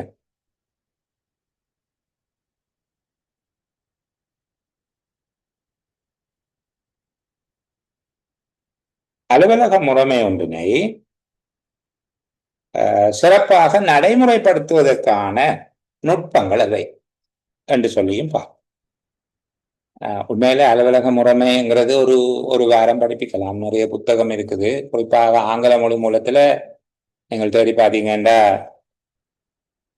office system, office management, office system and office ப்ரொசீஜர்னு தேடுங்க, நிறைய இருக்குது. அப்போ நாங்கள் இன்னும் 1 மாதத்துக்கு குறைந்த காலப்பகுதி சில பரீட்சையை வச்சுக்கொண்டு அவ்வளவு தூரம் தேடி படிக்க வேண்டாம். மற்ற பகுதிகள் பலவீனமாக போயிடும். ஏற்கனவே படித்த பகுதிகளை படிப்பிக்கவே திருப்பி பார்க்கவே நேரம் இல்லாமல் இருக்கிறோம். அப்போ கொஞ்சம் சுருக்கமாக பார்த்து கொண்டு போவோம். இங்கு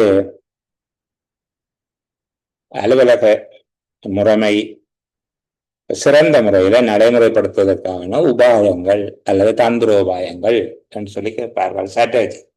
சரிதானே? அலுவலக முறைமையினை சிறப்பாக நடைமுறைப்படுத்துவதற்குரிய தந்திரோபாயங்கள் எவை என்று சொல்லி, ஒன்று, அலுவலக முறைமை தொடர்பில் அலுவலர்களுக்கு திறன் மற்றும் அறிவினை வழங்குதல், அதாவது பயிற்சி அளித்தல் என்று சொல்லுவோம். அலுவலக முறைமை தொடர்பாக அலுவலர்கள் கொண்டுள்ள அறிவு, அலுவலர்களுக்கு தேவைப்படுகின்ற அறிவு மற்றும் திறன் ஆகிய இடைவெளிகளை கணித்து அவர்களுக்கு அதனை வழங்குதல். அலுவலக முறைமை தொடர்பாக அலுவலர்கள் கொண்டிருக்க வேண்டிய அறிவு, திறன் போன்றவற்றை கணிப்பீடு செய்து உரிய வகையில பயிற்சி அளித்தல். இரண்டாவது, பயிற்சி அளிக்கப்பட்ட அலுவலர்கள் மூலமாக அலுவலக முறைமை ஒன்றினை நடைமுறைப்படுத்துதல் மற்றும் அதனை பின்தொடர்தல், மேற்பார்வை செய்தல். அலுவலக முறைமை திட்டமிடப்பட்டவாறு அலுவலர்களால் நடைமுறைப்படுத்தப்படுகின்றதா என்பது தொடர்பாக அவர்கள் செயற்படுத்தும் போது அவர்களை பின்தொடர்தல், மேற்பார்வை செய்தல். அலுவலக பரிசோதனைகளை நடத்துதல், இன்ஸ்பெக்ஷன், திடீர் சொல்லி இறங்கி பார்க்கும். சரிதானே? உரிய முறைகளை செய்கிறார்களா, உரிய வேலை படிமுறைகளை பின்பற்றுகிறார்களா, உரிய படிவங்களை பயன்படுத்துகிறார்களா, உரிய அளவு காலம் தான் எடுத்துக்கொள்ளுகிறார்களா, அதை விட கூடிய காலம் எடுக்கிறோமா, இதெல்லாம் அதுக்குள்ள இருக்குன்னாங்க. அலுவலக பரிசோதனைகளை நடத்துது. அலுவலக முறைமை தொடர்பாக சாதகமான மனப்போக்கினை ஏற்படுத்தும் வகையில தொடர்ச்சியான கலந்துரையாடல்கள் மற்றும் விழிப்புணர்வினை பணியாளர்களுக்கு ஏற்படுத்தும். ஊக்குவிப்பு கருமங்களை மேற்கொள்ளுதல். பணியாளர்கள் அலுவலக முறைமையினை சிறப்பாக பின்பற்றும் போது அவர்களுக்கு இந்த முகாமைத்துவ போட்டி அப்படி எல்லாம் நடத்துகிறோம். சித்தானே? அவ்வாறான ஊக்குவிப்பு கருமங்களை மேற்கொள்ளும். இதுல பயிற்சி தொடர்பாக நாங்கள் ஏற்கனவே பார்த்துட்டோம். அலுவலர்களுக்கு எவ்வாறான பயிற்சிகள் எல்லாம் வழங்கப்படுதல் வேண்டும் என்பது தொடர்பாக அதை பற்றி கதைச்சிருக்கும். என்ன சிறந்த அலுவலக முறைமை ஒன்றை நடைமுறைப்படுத்துவதற்கான உபாயங்களை, எவ்வாறான உபாயங்களை பின்பற்றலாம் என்று கேட்கப்பட்டால் அந்த விடயங்களை நாங்கள் சொல்லக்கூடியதாக இருக்கும். சரி, அப்ப இந்த அளவோட நாங்கள் அலுவலக முறைமை தொடர்பில் இருக்கக்கூடிய மேலோட்டமான விடயங்கள், ஓரளவுக்கு எங்களுக்கு தேவையானவை என்று கருதக்கூடிய விடயங்கள் தொடர்பில் பார்த்திருக்கிறோம். ஒரு சிறிய இடைவேளைக்கு பிறகு புதிய ஒரு தலைப்புல பேசுவோம். இப்போ 9:06 9:11 கலைப்போம்.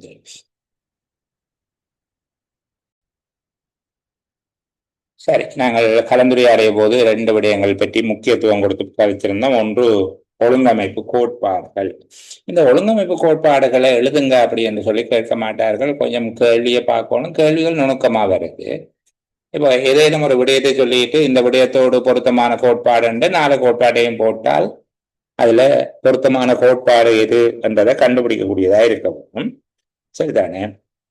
இப்ப இதுல முதலாவது ஒழுங்கமைப்பு கோட்பாடுகள் என்கிறது நாங்கள் ஏற்கனவே சொன்னது போல நிறுவனத்துல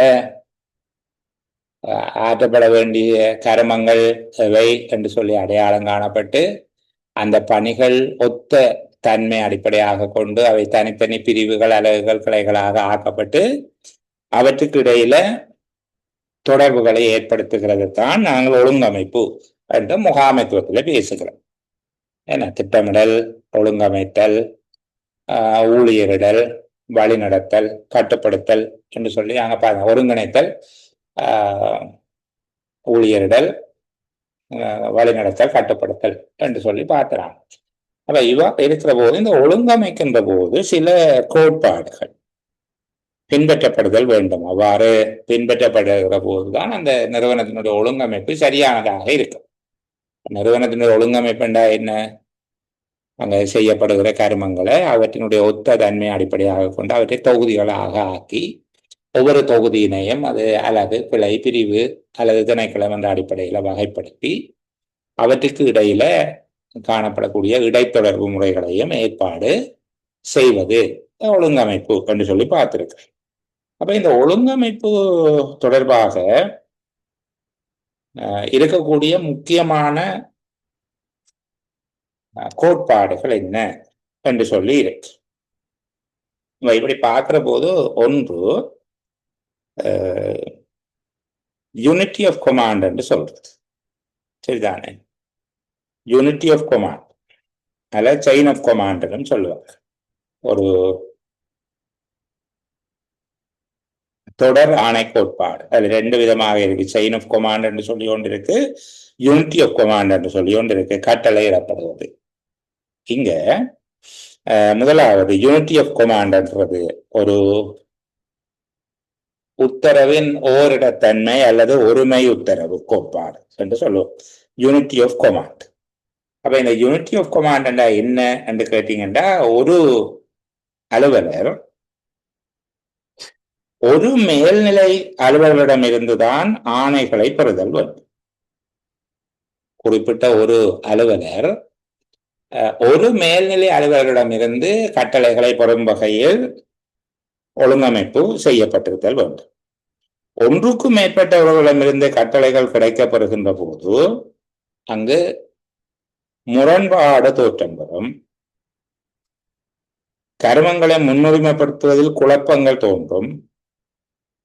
பணியாளர் 2 கருமங்களையும் செய்யாமல் தாமதிப்பதற்கு இதை ஒரு வழியாக பயன்படுத்திக் கொள்ளும். பொறுமை உத்தரவு கோட்பாடு பின்பற்றப்படுவதன் மூலமாக ஒரு நிறுவனம் இந்த தவறுகளை தவிர்க்கலாம். ஒருமை உத்தரவு கோட்பாடு பின்பற்றாவிட்டால் இந்த தவறுகள் ஏற்பட்டு ஒரு அலுவலருக்கு அல்ல ஒரு உத்தியோகர், ஒரு பணியாளருக்கு ஒரு மேல்நிலை அலுவலரிடமிருந்து மட்டும்தான் கட்டளை கிடைக்க வேண்டும். ஆணைகள், கட்டளைகள் கிடைக்க வேண்டும். ஒன்றுக்கும் மேற்பட்டவர்களிடம் இருந்து கட்டளைகள் கிடைக்கும் விதமாக நிறுவனம் ஒழுங்கமைக்கப்படுதல் ஆகாது. அவ்வாறு தவறு நிகழமாக இருந்தால் கட்டளைகள் கிடைக்கும் போதும் முரண்பாடு தோன்றும். அவற்றை செயற்படுத்துவதற்கான முன்னுரிமைப்படுத்துவதில் குழப்பங்கள் ஏற்படும். அலுவலருடைய மேல்நிலை அதிகாரிகளிடம் பொருத்தமற்ற உறவு நிலை தோன்றுவதோடு பணியாளர் தன்னுடைய கடமைகளை தாமதம் செய்வதற்கு இது காரணமாக அமைந்துவிடும்.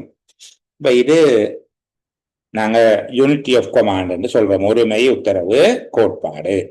சரி, அடுத்த இரண்டாவது தொடர் ஆணை கோட்பாடு, செயின் ஆஃப் கமாண்ட். சரி, அல்லது கட்டளையிடுதல் ஒரு சங்கிலி தொடரான கட்டளை கோட்பாடு.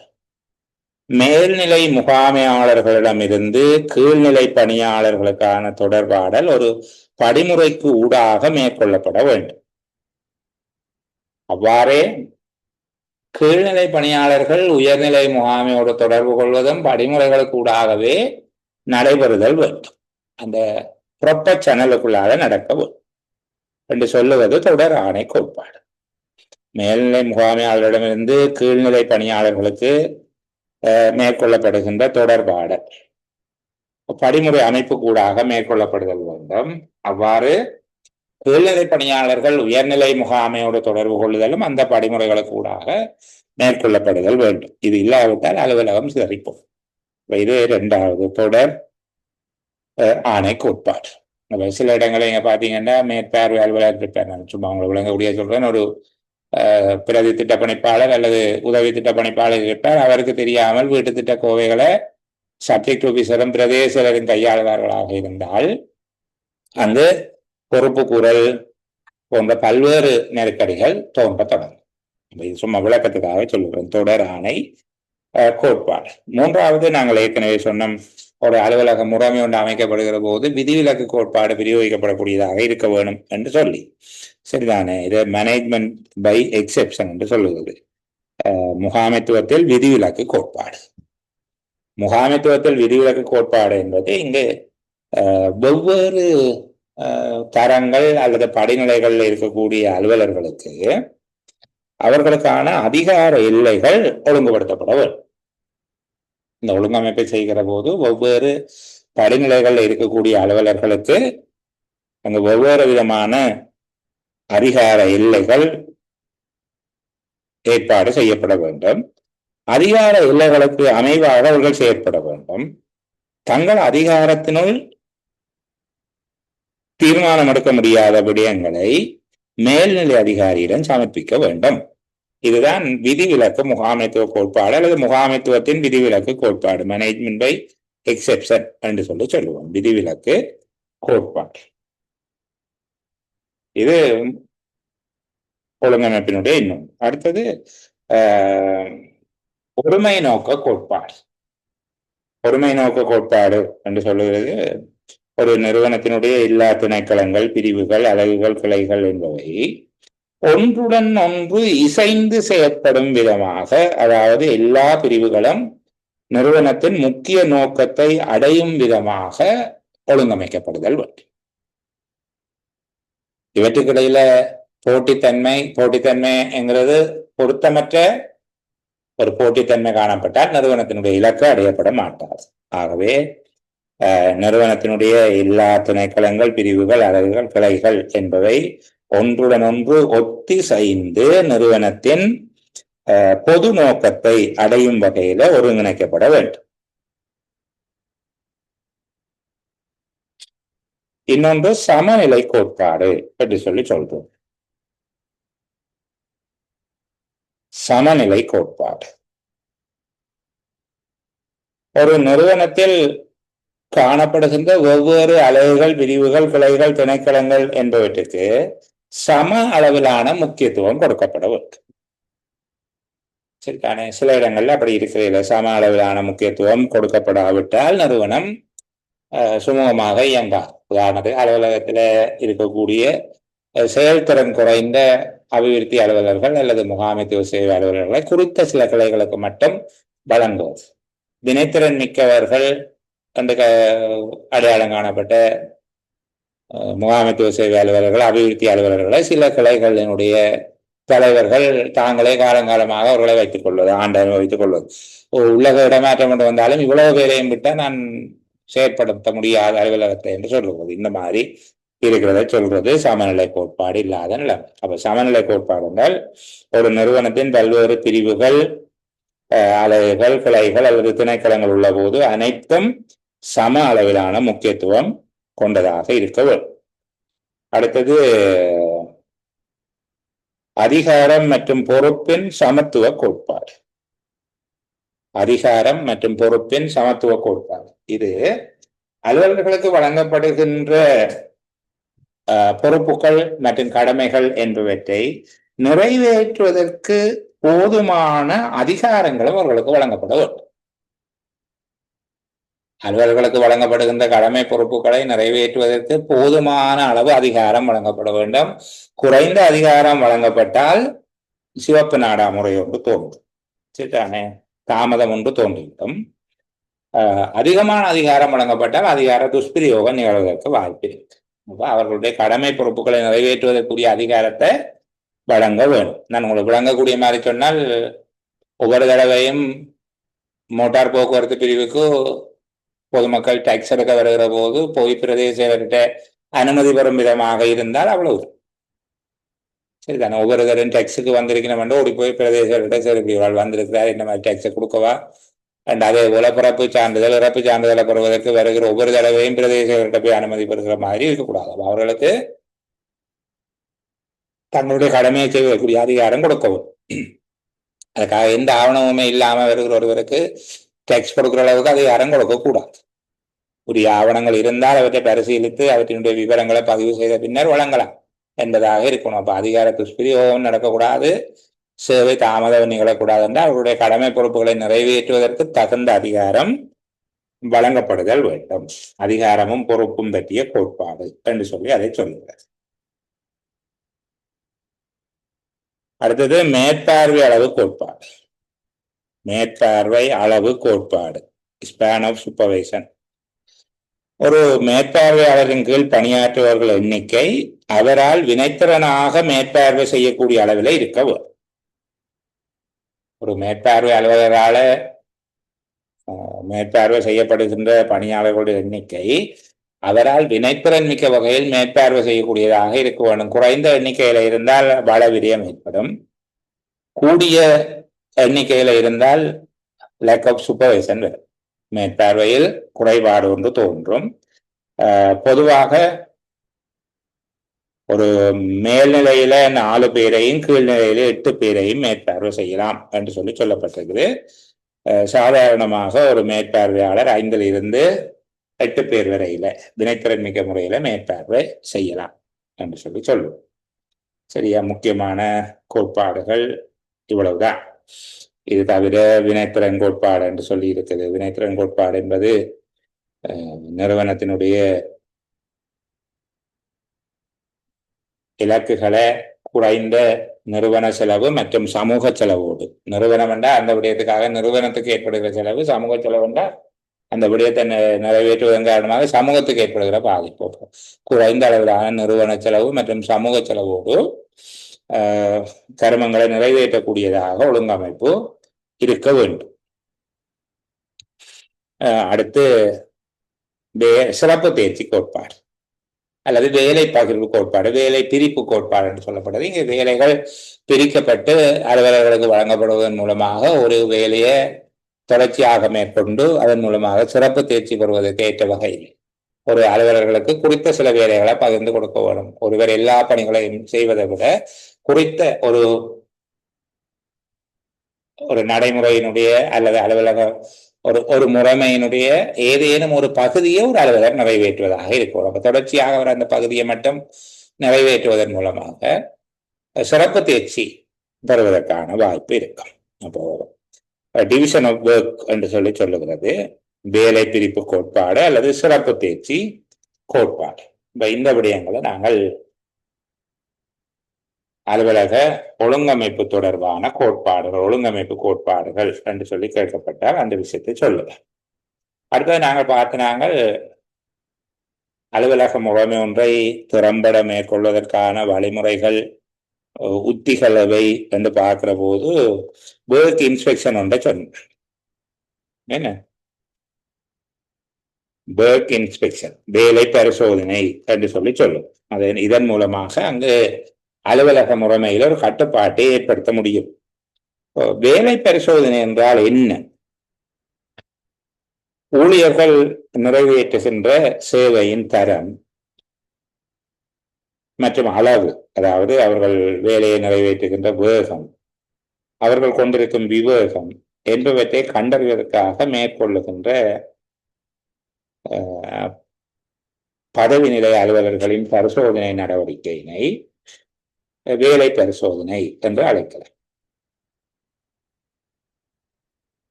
வேலை பரிசோதனை ஒர்க் இன்ஸ்பெக்ஷன் என்று சொல்கிறது அலுவலக முறைமை சிறப்பாக செயல்படுத்துவதற்கான ஒரு உத்தி ஒன்றாக இருக்கும்.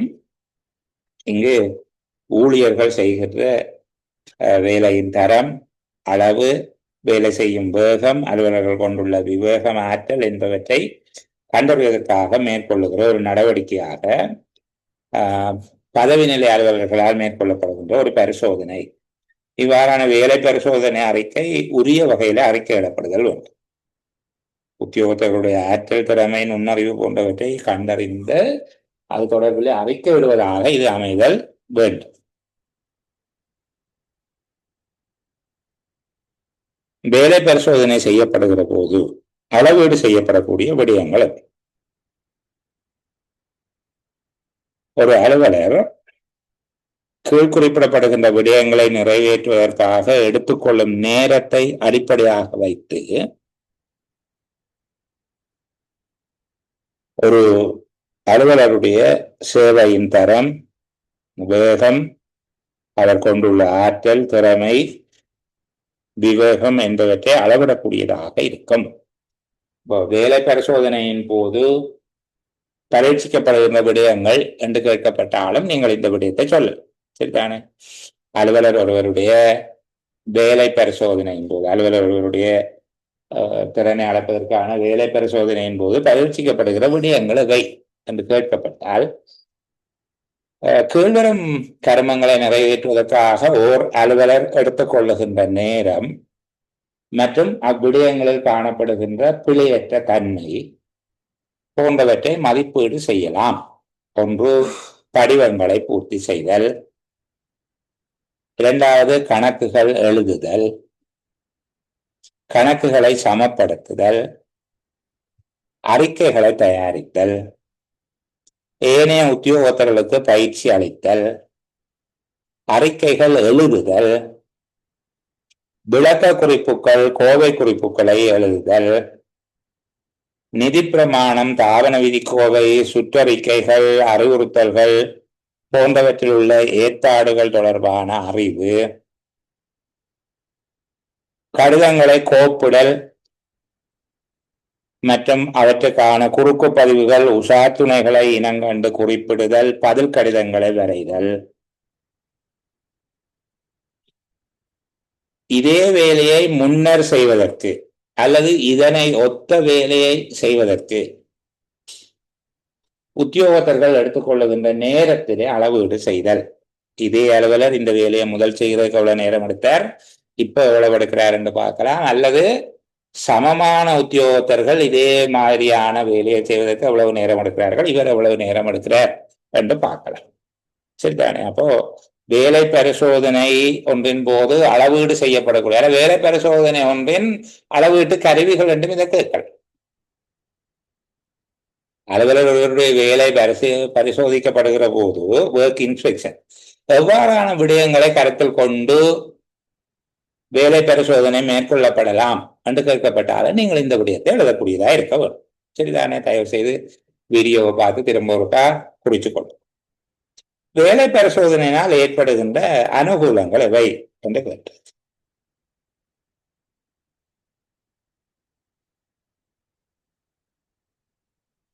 வேலை பரிசோதனையை மேற்கொள்வதனாலே ஏற்படக்கூடிய நன்மைகள் எவை? உத்தியோகத்தர்களுடைய வேலை பளு, அவர்கள் எதிர்நோக்கும் கடினத்தன்மைகளை அறியக்கூடியதாக இருக்கும். வேலை பரிசோதனை ஒன்றை மேற்கொள்ளுகின்ற போது உத்தியோகத்தர்கள் தாங்குகின்ற வேலை பளு, அவர்கள் வேலையை நிறைவேற்றுவதில் எதிர்நோக்கும் கடினத்தன்மை தொடர்பாக அறியக்கூடியதாக இருக்கும். உத்தியோகத்தர்களிடையே பாரபட்சமற்ற முறையில் அல்லது சமமான முறையில் வேலைகளை பகிர்ந்தளிக்கக்கூடியதாக இருக்கும். திறமை, பண்பு, ஒழுக்கம், ஆர்வம், ஈடுபாடு என்பவற்றை கடைபிடித்து வேலை செய்யும் உத்தியோகத்தர்களை அடையாளம் காணுதல் மற்றும் ஊக்கப்படுத்தல், அவர்களை பரிசளித்தல் என்பதை மேற்கொள்ளக்கூடியதாக இருக்கும். உத்தியோகத்தர்களிடையே போட்டி மனப்பான்மையுடன் வேலை செய்யத்தக்க, ஆரோக்கியமான போட்டி மனப்பான்மையோடு வேலை செய்யத்தக்க தூண்டுதலை ஏற்படுத்த இது கருவியாக அமையும். உத்தியோகத்தர்களுக்கு தேவையான பயிற்சி, உபகரணம், தளபாட வசதிகள் போன்றவற்றை ஏற்படுத்தி கொடுப்பதற்கு இது வழிகாட்டும். உத்தியோகத்தர்கள் நேரத்தை வீணடிப்பது தொடர்பாக அவதானிக்கக்கூடிய அல்ல கணிப்பிடக்கூடியதாக இருக்கு. நேரத்தை வீணடிக்கும் முறைமை, அதனை தடுப்பதற்கான வழிமுறைகளை வகுத்துக் கொள்ளக்கூடியதாக இருக்கும். அலுவலகத்தின் அகச்சூழல் மற்றும் புறச்சூழல் உத்தியோகத்தின் வேலையின் மீது ஏற்படுத்துகிற தாக்கத்தை மதிப்பீடு செய்யக்கூடியதாக இருக்கிறது. இது ஒரு வேலை பரிசோதனையை மேற்கொள்வதனால இடம்பெறக்கூடிய நன்மைகள், பெற்றுக்கொள்ளக்கூடிய நன்மைகள் எவை என்று சொல்லி கேட்கப்பட்டால் இந்த பகுதியை நீங்கள் இவ்வாறு விடையாக வழங்கலாம். சரிதானே? கடந்த காலத்துல வந்த சில அலுவலக முறைமை தொடர்பான சில வினாக்களை நான் உங்களுக்கு சொல்லிக் கொண்டு வருகிறேன். கடிதங்கள் தொடர்பாக அலுவலகத்துக்கு கிடைக்கின்ற கடிதங்கள் அறிமுகம் செய்து தபாலுக்கு பொறுப்பான முகாமைத்துவ சேவை அலுவலர் ஒருவருடைய பொறுப்பை விவரிக்க என்று சொல்லி கேட்டிருக்கிறார்கள். இந்த கேள்வி ஏற்கனவே நாங்கள் மிகச்சிறப்பாக பார்த்திருக்கிறோம். அதனால இந்த இதை நான் விடுகிறேன்.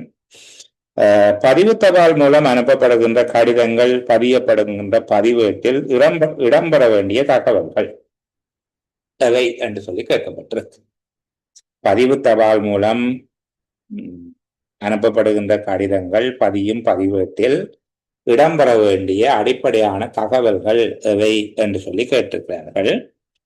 இது அந்த காலப்பகுதியில் வழங்கப்பட்ட புள்ளியியல் திட்டத்தின் அடிப்படையில் நான் பேசுகிறேன். பதிவு தபால்கள் அனுப்பும் போது அதன் விவரங்களை பதிந்து பேணுவதற்கான ஏடு ஒன்று, வெளிச்செல்லும் பதிவு தபால் பதிவேடு என பேணப்படுதல் வேண்டும். இதில் பிரதானமாக கீழ் வருகின்ற விடயங்கள் இடம்பெற வேண்டும். திகதி, கடிதத்தை பெறுபவருடைய பெயர் மற்றும் பதவி பெயர், கடித தலைப்பு அல்லது விடயம், விடயம் தொடர்பான சுருக்கமான விவரம், பதிவு தபால் அனுப்பப்பட்ட தபால் கண்டோரின் பெயர், பதிவு இலக்கம், பதிவு திகதி, விடய முகாமையாளரின் முதல் எழுத்து ஒப்பம், பதவி நிலை உத்தியோகத்தருடைய முதல் எழுத்து ஒப்பம் ஆகிய விடயங்கள் இங்கு உள்ளடக்கப்பட வேண்டும். அடுத்த ஏற்கனவே நாங்கள் தொடர்பாடல் தொடர்பாக பார்த்திருக்கிறோம். தொடர்பாடல் பற்றிய ஒரு கேள்வி வந்திருக்குது. சிறந்த பொதுசன தொடர்பை பேணுவதற்கு கொண்டிருக்க வேண்டிய இயல்புகள் எவை? சிறந்த பொதுசன தொடர்பு ஒன்றை பேணுவதற்கான நல்ல அனுபவ முறையில் இருக்க வேண்டிய இயல்புகள் என்று கேட்டிருக்காங்க. நாங்கள் சிறந்த தொடர்பாடலை மேற்கொள்வதற்காக கொண்டிருக்க வேண்டிய இயல்புகள் எவை? பொதுமக்களுடனான தொடர்புகளை என்று சொல்லித்தான் கேட்டுக்காங்க. வாடிக்கையாளர்கள், சேவை நாடிகள், பயன்பெறுபவர்கள் என பாகுபடுத்தப்படுகின்ற எல்லோரும் பொதுமக்களாக இருப்பார்கள். நிறுவனத்தினுடைய ஊழியர்கள், முகாமையாளர்கள் அல்லது அரசாங்க உத்தியோகத்தர் ஆகியோர் இவர்களோடு மேற்கொள்ளுகின்ற தொடர்பாடலினை பொதுசன தொடர்பு என வரையறுக்கலாம். ஆக நிறுவனம் பொதுமக்களோடு மேற்கொள்ளுகின்ற தொடர்பு என்பது இவ்வாறு குறிக்கும். அதாவது வாடிக்கையாளர்கள், சேவை நாடிகள், பயனாளர்கள் என பாகுபடுத்தப்படுகிற எல்லோரும் பொதுமக்கள். நிறுவன ஊழியர்கள், முகாமையாளர்கள் அல்லது உத்தியோகத்தர்கள் ஆகியோர் நிறுவனம் சார்பாக இருப்பார்கள்.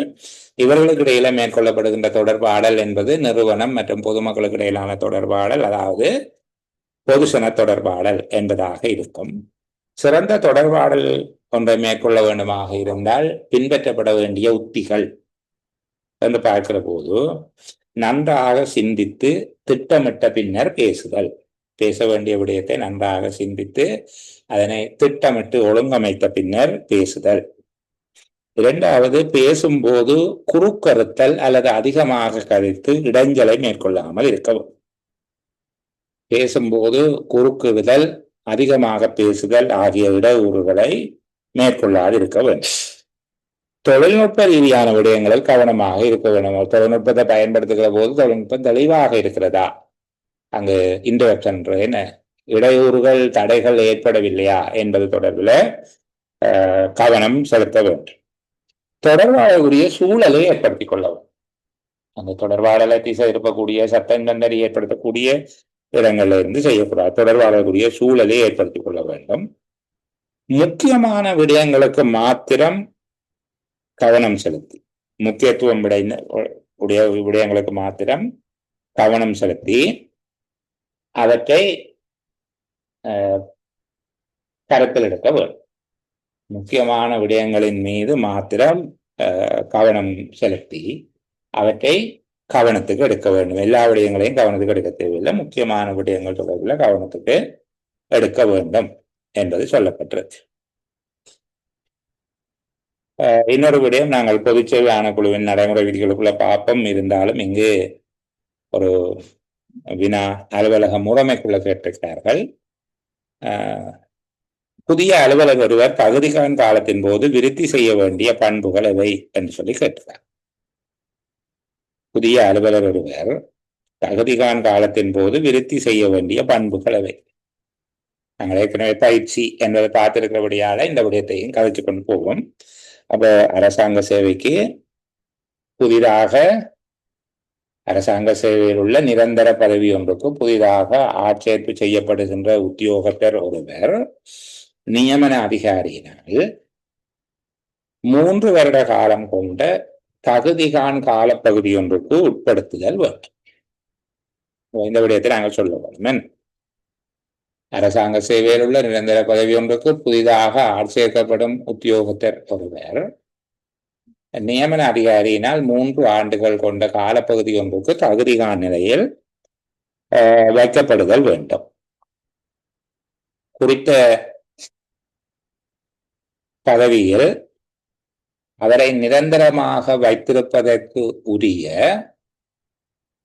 தகுதியினை அவர் கொண்டுள்ளார் என்பதை நிரூபிப்பதற்காக அல்லது பரீட்சித்து பார்ப்பதற்காக இக்காலப்பகுதி பயன்படுத்தப்படுகிறது. குறித்த பதவியில் நிரந்தரமாக வைத்திருப்பதற்குரிய தகமைகளை அவர் கொண்டுள்ளார் என்பதை வெளிப்படுத்துவதற்கான வாய்ப்பினை வழங்குவதற்கு அல்லது பரீட்சித்து பார்ப்பதற்காக இக்காலப்பகுதி வைத்திருக்கப்படுகிறது. குறித்த நியமன கடிதத்தினால் தன் மீது விதிக்கப்பட்ட கடப்பாடுகளையும் பொறுப்புகளையும் வினைத்திறனோடு விடாமுயற்சியோடு ஊக்கந்தவராது நிறைவேற்றுவதன் மூலமாகவும் குறித்த காலப்பகுதியில் அவர் மீது விதிக்கப்பட்ட தகமைகள் திறன்களை பூர்த்தி செய்வதன் மூலமாக, பரீட்சைகளை சித்தியடைவதன் மூலமாக, தகமைகள் திறன்களை நிரூபிப்பதன் மூலமாகவும்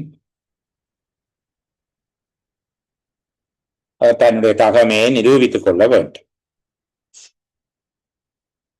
இந்த காலப்பகுதியில் அரச உத்தியோகத்தில் ஒருவர் கீழ்வரும் பண்புகளை விருத்தி செய்து கொள்ள வேண்டும் என எதிர்பார்க்கப்படுகிறது.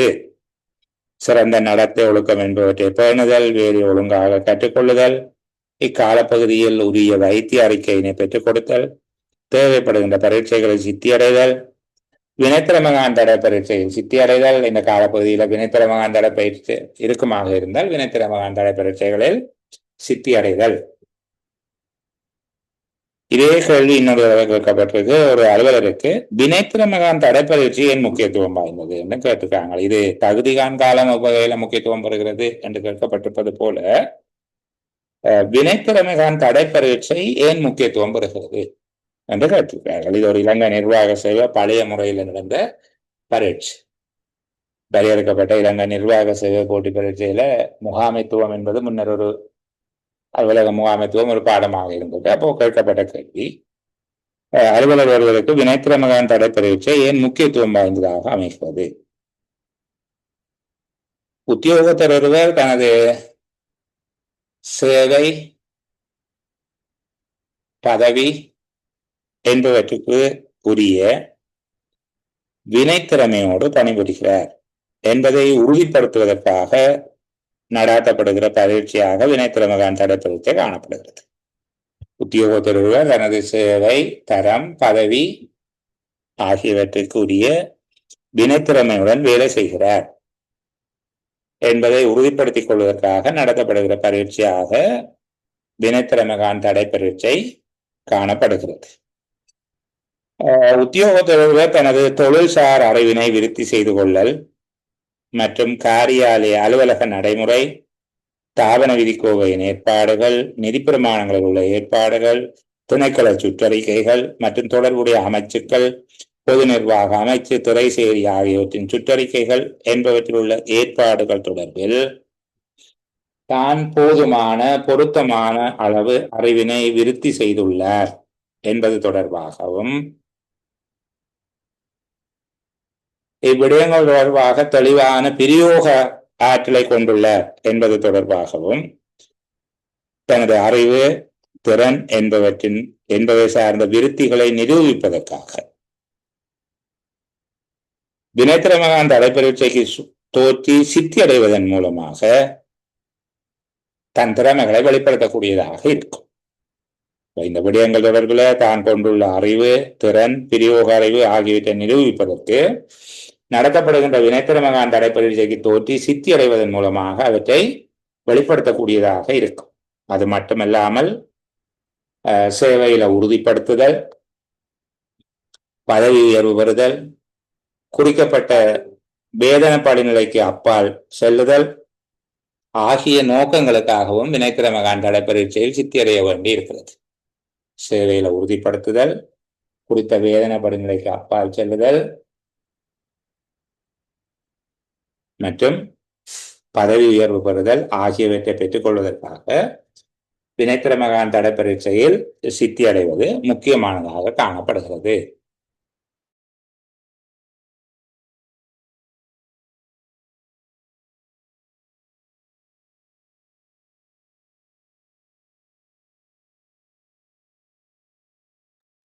சரி, அப்ப நாங்கள் இந்த வினாக்களும் இது அலுவலக முறைமை சார்ந்த பழைய வினாத்தாள்ல சொல்லப்பட்டிருக்குது. சரி, அடுத்தது கோப்பிடுதலின் முக்கியத்துவம். சிறந்த அலுவலக முறைமை ஒன்றில் கோப்பிடுதலின் முக்கியத்துவம் என்ன என்று சொல்லி, இது நாங்கள் ஏற்கனவே கோப்பிடல் தொடர்பாக அழகா பார்த்திருக்கிறபடியா அந்த பகுதியை விடலாம். இது அலுவலகத்தில் கோப்புக்களை பேணும் போது கேஸ் ஃபைல் என்று சொல்லியிருக்காரு. இங்க விடய கோப்புன்னு தான் சொல்லியிருக்கிறார், ஆனால் சப்ஜெக்ட் ஃபைல் அல்ல, கேஸ் ஃபைல் என்று சொல்கிறார். விடய கோப்புகளை பேணும் போது இவ்வகை கோப்புகள் ஒவ்வொரு இயல்புக்கேற்ப 3 பகுதிகளாக பிரிக்கப்பட்டுள்ளது. உடனடி விடய கோப்பு என்பது ஒன்று, ஏனைய 2 பகுதிகளும் எவை என்று கேட்டுக்கிறார்கள். நாங்கள் கேஸ் ஃபைலின் 3 வகைகளும் பார்த்திருக்கிறோம், சரிதானே? அதுபோல அலுவலகத்தில் பயன்படுத்தப்படுகின்ற படிவங்களை வெவ்வேறு விதமாக பாகுபடுத்தலாம், பிரதிகளின் எண்ணிக்கைக்கேற்ப அதனை எவ்வாறு பாகுபடுத்தலாம் என்று கேட்டிருக்கு. நாங்கள் தனிப்பிரதி, என்ன படிகளுடனான அல்லது பிரதிகளுடனான படிவங்கள் என்று சொல்லி பார்த்து நாங்கள் இது பிரதிகளின் அடிப்படையில, அதே போல நடவடிக்கை அடிப்படையில, பாவனையின் அடிப்படையில, உள்ளகமா வெளியகமா என்று சொல்லி அதெல்லாம் பார்த்திருந்தாங்கள். சரி, இங்கு இன்னொரு விடயம் சொல்லப்பட்டிருக்கு, அலுவலக முறைமை. இது நாங்க பார்க்க வேண்டியது, அலுவலக முறைமை ஒன்றை உருவாக்கும் போது அடிப்படையாக கருத வேண்டிய விடயங்கள் அவை. அலுவலக முறைமை ஒன்றை உருவாக்கும் போது அதன் அடிப்படையாக நீங்கள் கொள்ள வேண்டிய விடயங்கள் அவை என்று கேட்டிருக்கு. இதுல கொடுக்கப்பட்டிருக்கக்கூடியது ஒன்று, அலுவலக முறைமை. முதல் தலைப்பை திரும்ப ஒரு தடவை தெளிவா பார்த்துக் கொள்வோம். அலுவலக முறைமை ஒன்றை உருவாக்கும் போது அடிப்படையாக கொள்ள வேண்டிய விடயங்கள் என்று கேட்டிருக்காங்க. ஒன்று, மக்கள். இங்கு மக்கள் என்று குறிப்பிடப்படுவது அலுவலகத்தில் வேலை செய்கின்ற ஆளணியினரை கருதும். அவ ஸ்டாஃப் என்று நாங்கள் எடுத்துக்கொள்ளலாம், பர்சனல். இங்கு முதலாவது மக்கள், பீப்புள் என்று எடுத்துக்கொள்வோம். அலுவலகத்தில் வேலை செய்யும் உத்தியோகத்தர்கள் அவர் ஆளணியினர். அலுவலக முறைமை உருவாக்கிகள் அலுவலர்களை கவனத்தில் கொள்வோம். இரண்டாவது பதிவுகளை பேணுதல். குறிப்பிட்ட அலுவலகத்தில் இடம்பெறும் நடவடிக்கைகள் தொடர்பாக மேற்கொள்ளப்படும் பதிவுகள், ஆவண பரிமாறல்கள், கையாளப்படும் கோவைகள், பதிவேடுகள் போன்ற விடயங்கள் இதற்குள்ளே அடங்கும். மூன்றாவது அலுவலக நடைமுறைகள். அலுவலகத்தின் நோக்கத்தை அடையும் பொருட்டு மேற்கொள்ள வேண்டிய நடவடிக்கைகள் தொடர்பான தொகுப்பாக நடைமுறைகள் இருக்கும். அடுத்தது தரவு தளமும் கட்டுப்பாட்டு பொறிமுறை. அலுவலகத்தில் இடம்பெறுகின்ற நடவடிக்கைகளுக்கு தேவைப்படும் தரவுகளை பெறக்கூடிய வசதிகள் மற்றும் அலுவலகத்தில் மேற்கொள்ளப்படுகின்ற நடவடிக்கைகளை கட்டுப்படுத்துவதற்கான பொறிமுறைகள் கவனத்தில் கொள்ளப்பட வேண்டும். கொள்கைகளும் நடைமுறைகளும். அலுவலகத்தின் கொள்கைகள் மற்றும் அலுவலக நடைமுறைகள் ஆகியவற்றை கருத்தில் கொண்டுதான் அலுவலக முறைமை ஒன்று அமைக்கப்பட வேண்டும். அப்ப அலுவலக முறைமை ஒன்று உருவாக்கப்படுகின்ற போது மக்கள், பதிவுகளை பேணுதல், அலுவலக நடைமுறைகள், தரவுத்தளம் மற்றும் கட்டுப்பாட்டு பொறிமுறை, கொள்கைகளின் நடைமுறைகளும் ஆகிய விடயங்களை உள்ளடக்கியதாக இருக்கவும். அலுவலக முறைமை ஒன்றை மதிப்பிடும் போது பயன்படுத்தப்படும் நியதிகள். நியதிகள் என்பது ஒரு ஸ்டாண்டர்ட். என்னென்ன நியதிகளை பயன்படுத்தி அளவிடுகிறார்கள். அலுவலக முறைமையை மதிப்பிடும் போது பயன்படுத்தப்படுகின்ற நியதிகள் எவை என்று கேட்டிருக்கு. பௌதீக அடிப்படையிலான நடவடிக்கைகள் மதிப்பாய்வு செய்தல். திரும்ப தலையங்கத்திற்கு ஞாபகப்படுத்திட்டு சொல்லுகிறேன். அலுவலக முறைமையை மதிப்பிடும் போது பயன்படுத்தப்படும் நியதிகள். ஒன்று, பௌதீக அடிப்படையிலான நடவடிக்கைகளை மதிப்பாய்வு செய்தல். 2, தரவு சேகரித்தல், தரவு தொடர்பான பதிவுகளை மேற்கொள்ளல் ஆகியவற்றுக்கான மதிப்பாய்வு. கோப்புகள், பதிவேடுகள், ஆவணங்கள் ஆகியவற்றை களஞ்சியப்படுத்துதல், மீண்டும் பெறுவதற்கான வசதிகளை ஏற்படுத்தல் ஆகியவை மதிப்பாய்வு செய்யப்பட வேண்டும். என்னென்ன விடயங்களை நீங்கள் மதிப்பிட வேண்டும் என்பதுதான் கேள்வி. அலுவலக முறைமை ஒன்றை மதிப்பிடும் போது இவற்றை மதிப்பீடு செய்தீர்கள். பௌதீக அடிப்படையிலான நடவடிக்கைகள். 2வது, தரவு சேகரித்தல் மற்றும் தரவு தொடர்பான பதிவுகளை மேற்கொள்ளுதல் மதிப்பாய்வு செய்யப்பட வேண்டும். 3வது, கோப்புகள், பதிவேடுகள், ஆவணங்களை களஞ்சியப்படுத்தல் மற்றும் அவற்றை மீளப்பெறுவதற்கான வசதிகளை ஏற்படுத்தல் பற்றிய மதிப்பாய்வு. 4வது, களஞ்சியப்படுத்தலில் பிரயோகிக்கப்படும் களஞ்சியப்படுத்தல் பொறிமுறை பற்றிய மதிப்பாய்வு. 5வது, தகவல்கள், தரவுகள் என்பவை பகுப்பாய்வு செய்யப்படுவதை மதிப்பாய்வு செய்ய வேண்டும். தரவுகள், தீர்மானங்கள் மேற்கொள்வதற்காக தரவுகளை பயன்படுத்தி தீர்மானங்கள் மேற்கொள்ளப்படுகிறது, அறிக்கை தயாரிப்பதற்கு பயன்படுத்தப்படுவது போன்றவற்றை மதிப்பாய்வு செய்ய வேண்டும். அதாவது தரவுகளின் பயன்பாட்டினை மதிப்பாய்வு செய்தல். தீர்மானங்கள் மேற்கொள்வதற்காக, அறிக்கை எழுதுவதற்காக தரவுகள் பயன்படுத்தப்படுகின்ற முறையினை மதிப்பாய்வு செய்தல். தரவுகள் தொடர்பாடலுக்கு பயன்படுத்தப்படுவது மதிப்பாய்வு செய்யப்படுகிறது. அப்ப என்னென்ன விடயங்களை மதிப்பாய்வு செய்ய வேணும்? 7 விடயம். பௌதீக அடிப்படையிலான நடவடிக்கைகள், தரவு சேகரித்தல் மற்றும் தரவு பதிவு, கோப்புகள், பதிவேடுகள், ஆவணங்களை களஞ்சியப்படுத்தல் மற்றும் மீளப்பெறும் வசதி, களஞ்சியப்படுத்தலில் பிரயோகிக்கப்படும் களஞ்சியப்படுத்தும் பொறிமுறை, தகவல் மற்றும் தரவுகள் பகுப்பாய்வு, தரவுகளை பயன்படுத்தி தீர்மானம் மேற்கொள்ளல் மற்றும் அறிக்கைகள் தயாரிப்பது தொடர்பான பகுப்பாய்வு, தரவுகள் தொடர்பாடலுக்கு பயன்படுத்தப்படுவது தொடர்பான மதிப்பாய்வு ஆகியவை மேற்கொள்ளப்படுதல் வேண்டும். இன்னும் ஒரு கேள்வி, இந்த அலுவலக முறைமை தொடர்பாக இருக்கக்கூடிய விடயத்தை நான் உங்களுக்கு சொல்லிக்கொண்டு போகிறது நல்லது. சரிதானே? நாங்கள் ஏற்கனவே பார்த்தபடியும் புதிய ஒரு அலுவலக முறைமை உருவாக்குவதற்கு அல்லது ஏற்கனவே உள்ள அலுவலக முறைமையை பிரதி வைப்பதற்கு என்றால் அதுக்கு பதிலாக இன்னொன்று வைக்கிறது. புதிய அலுவலக முறைமை ஒன்றை உருவாக்குவதற்கு அல்லது ஏற்கனவே உள்ள அலுவலக முறைமை ஒன்றை பிரதி வைப்பதற்கு தேவையான தரவுகளை சேகரிக்க பயன்படுத்தத்தக்க மூலங்கள் யாவை? உண்மையில இங்க அந்த அலுவலக முறைமையை உருவாக்குவதற்கான தகவல்கள் எங்கிருந்து பெறலாம் என்பது போல இந்த கேள்வி இருந்தாலும் இதற்கு வழங்கப்பட்டிருக்கக்கூடிய புள்ளியியல் திட்டத்தின் அடிப்படையில் நாங்கள் பார்க்கிற போது இந்த கேள்வி வேறொரு விதமாக புரிந்து கொள்ளப்பட்டிருக்கு. அது காணப்படக்கூடிய மொழிபெயர்ப்பு குறைபாடு அல்லது வேறு விதமான குறைபாடுகள் காரணமாக இருக்கலாம். இந்த கேள்வியை திரும்ப சொல்லுகிறேன் பாருங்க. புத்தம் புதிய ஓர் அலுவலக முறைமையை உருவாக்குவதற்கு அல்லது ஏற்கனவே உள்ள அலுவலக முறைமையை பிரதி வைப்பதற்கு தேவையான தரவுகளை சேகரிக்க பயன்படுத்தத்தக்க மூலங்கள். இப்ப நாங்க முதல் இந்த விடயத்தை பார்த்தினாங்கள். அலுவலக முறைமை ஒன்றை உருவாக்குவதற்கு என்னென்ன விடயங்களை கவனத்துல கொள்ள வேணும் என்று சொல்லி அந்த விடயங்களை பற்றி பார்த்திருக்கோம். அலுவலக முறைமை ஒன்றை உருவாக்குகிற போது எவ்வாறான விடயங்களின் மீது கவனம் செலுத்த வேணும் என்று சொல்லி பார்த்தோம். மக்கள், பதிவுகளை பேணுதல்,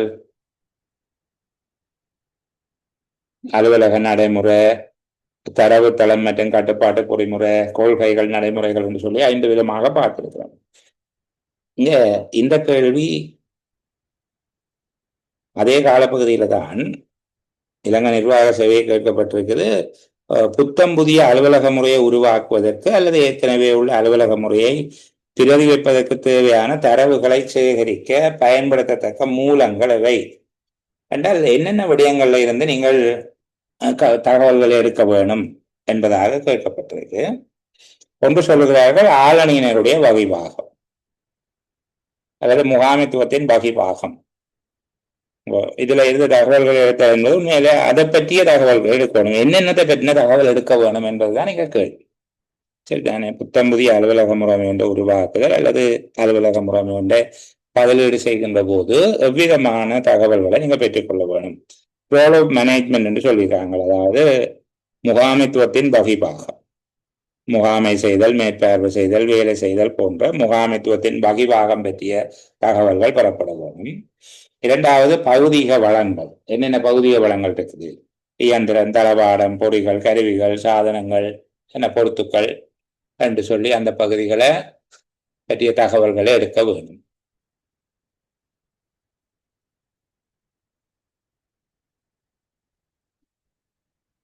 மூன்றாவது தரவுகளை தகவல்களாக மாற்றுகின்ற செயல்முறை. எவ்வாறு தரவுகள் தகவல்களாக மாற்றப்படுகிறது என்று பார்க்க வேண்டும். டேட்டா என்ன. அடுத்தது படிவங்கள், பதிவேடுகள் போன்றவை எவ்வாறு மூல பயன்படுத்தப்படுகிறது, அவை ஒரு ஊடகம் பற்றிய தரவுகள், ஊடகம் பற்றிய விடயங்கள் எடுக்க வேண்டும். கட்டுப்பாட்டு முறைமைகள், கொள்கைகள், விதிகள், நோக்கங்கள், இவற்றை ஒழுங்குபடுத்துகிற முறைகள் தொடர்பாக நிதியுதவி, போதிய அளவு நிதியுதவி கிடைக்கக்கூடியதாக இருப்பதை ஆராயப்படும். விசேட நிகழ்வுகள், ஸ்பெஷல் ஃபங்க்ஷன் என்று போட்டிருக்காங்க. விசேட நிகழ்வுகளின் போது அவற்றை நிறைவு செய்வதற்கான முறைமைகள் அமைக்கப்பட்டுள்ள விதம். பிளான் ப்ரொசீடியர், நடைமுறை திட்டம் அல்லது ஏற்கனவே திட்டமிடப்பட்ட செயற்பாடுகளை ஒரே சீராக மேற்கொள்வதற்காக நடைமுறை திட்டம் வகுக்கப்பட்டிருக்கிற முறை, மெதட்.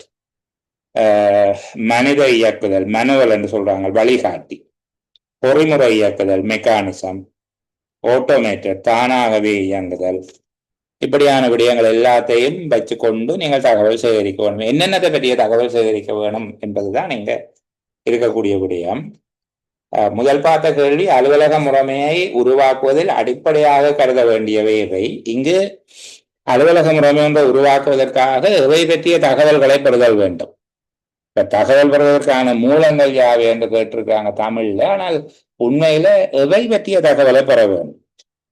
அங்க முகாமையினுடைய வகைபாகம், பௌதிக வளங்கள், தரவுகள் தகவல்களாக மாற்றப்படுகிற செயல்முறை, படிவங்கள், பதிவேடுகள், ஆவணங்கள் என்பவை களஞ்சியப்படுத்தல் மற்றும் மீளப்படுதல் தொடர்பான விடயம், அதாவது ஊடகம் என்று போட்டிருக்காங்க.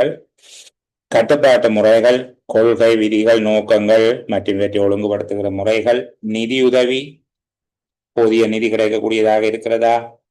விசேட சந்தர்ப்பங்களின் போது அவற்றை நிறைவு செய்வதற்காக முறைமைகள் அமைக்கப்பட்டுள்ள விதம். நடைமுறை திட்டம், பிளான் ப்ரொசீடியர் போட்டுருக்காங்க. செயற்பாடுகளை ஒரே சீராக மேற்கொள்வதற்கான நடைமுறை திட்டத்தை வகுத்துக் கொள்ளுதல். முறைமை, வழிகாட்டி, மனித இயக்குதல் என்று போட்டிருக்கு, மனுவல் என்று போட்டிருக்க, வழிகாட்டி என்று இருப்பாங்க. Method, manual, mechanism, automated. தன்னியக்கமான செயல்முறை, பொறிமுறை இயக்கம், மனித இயக்கம், முறைமை ஆகிய விடயங்கள் ஆராயப்பட வேண்டும்.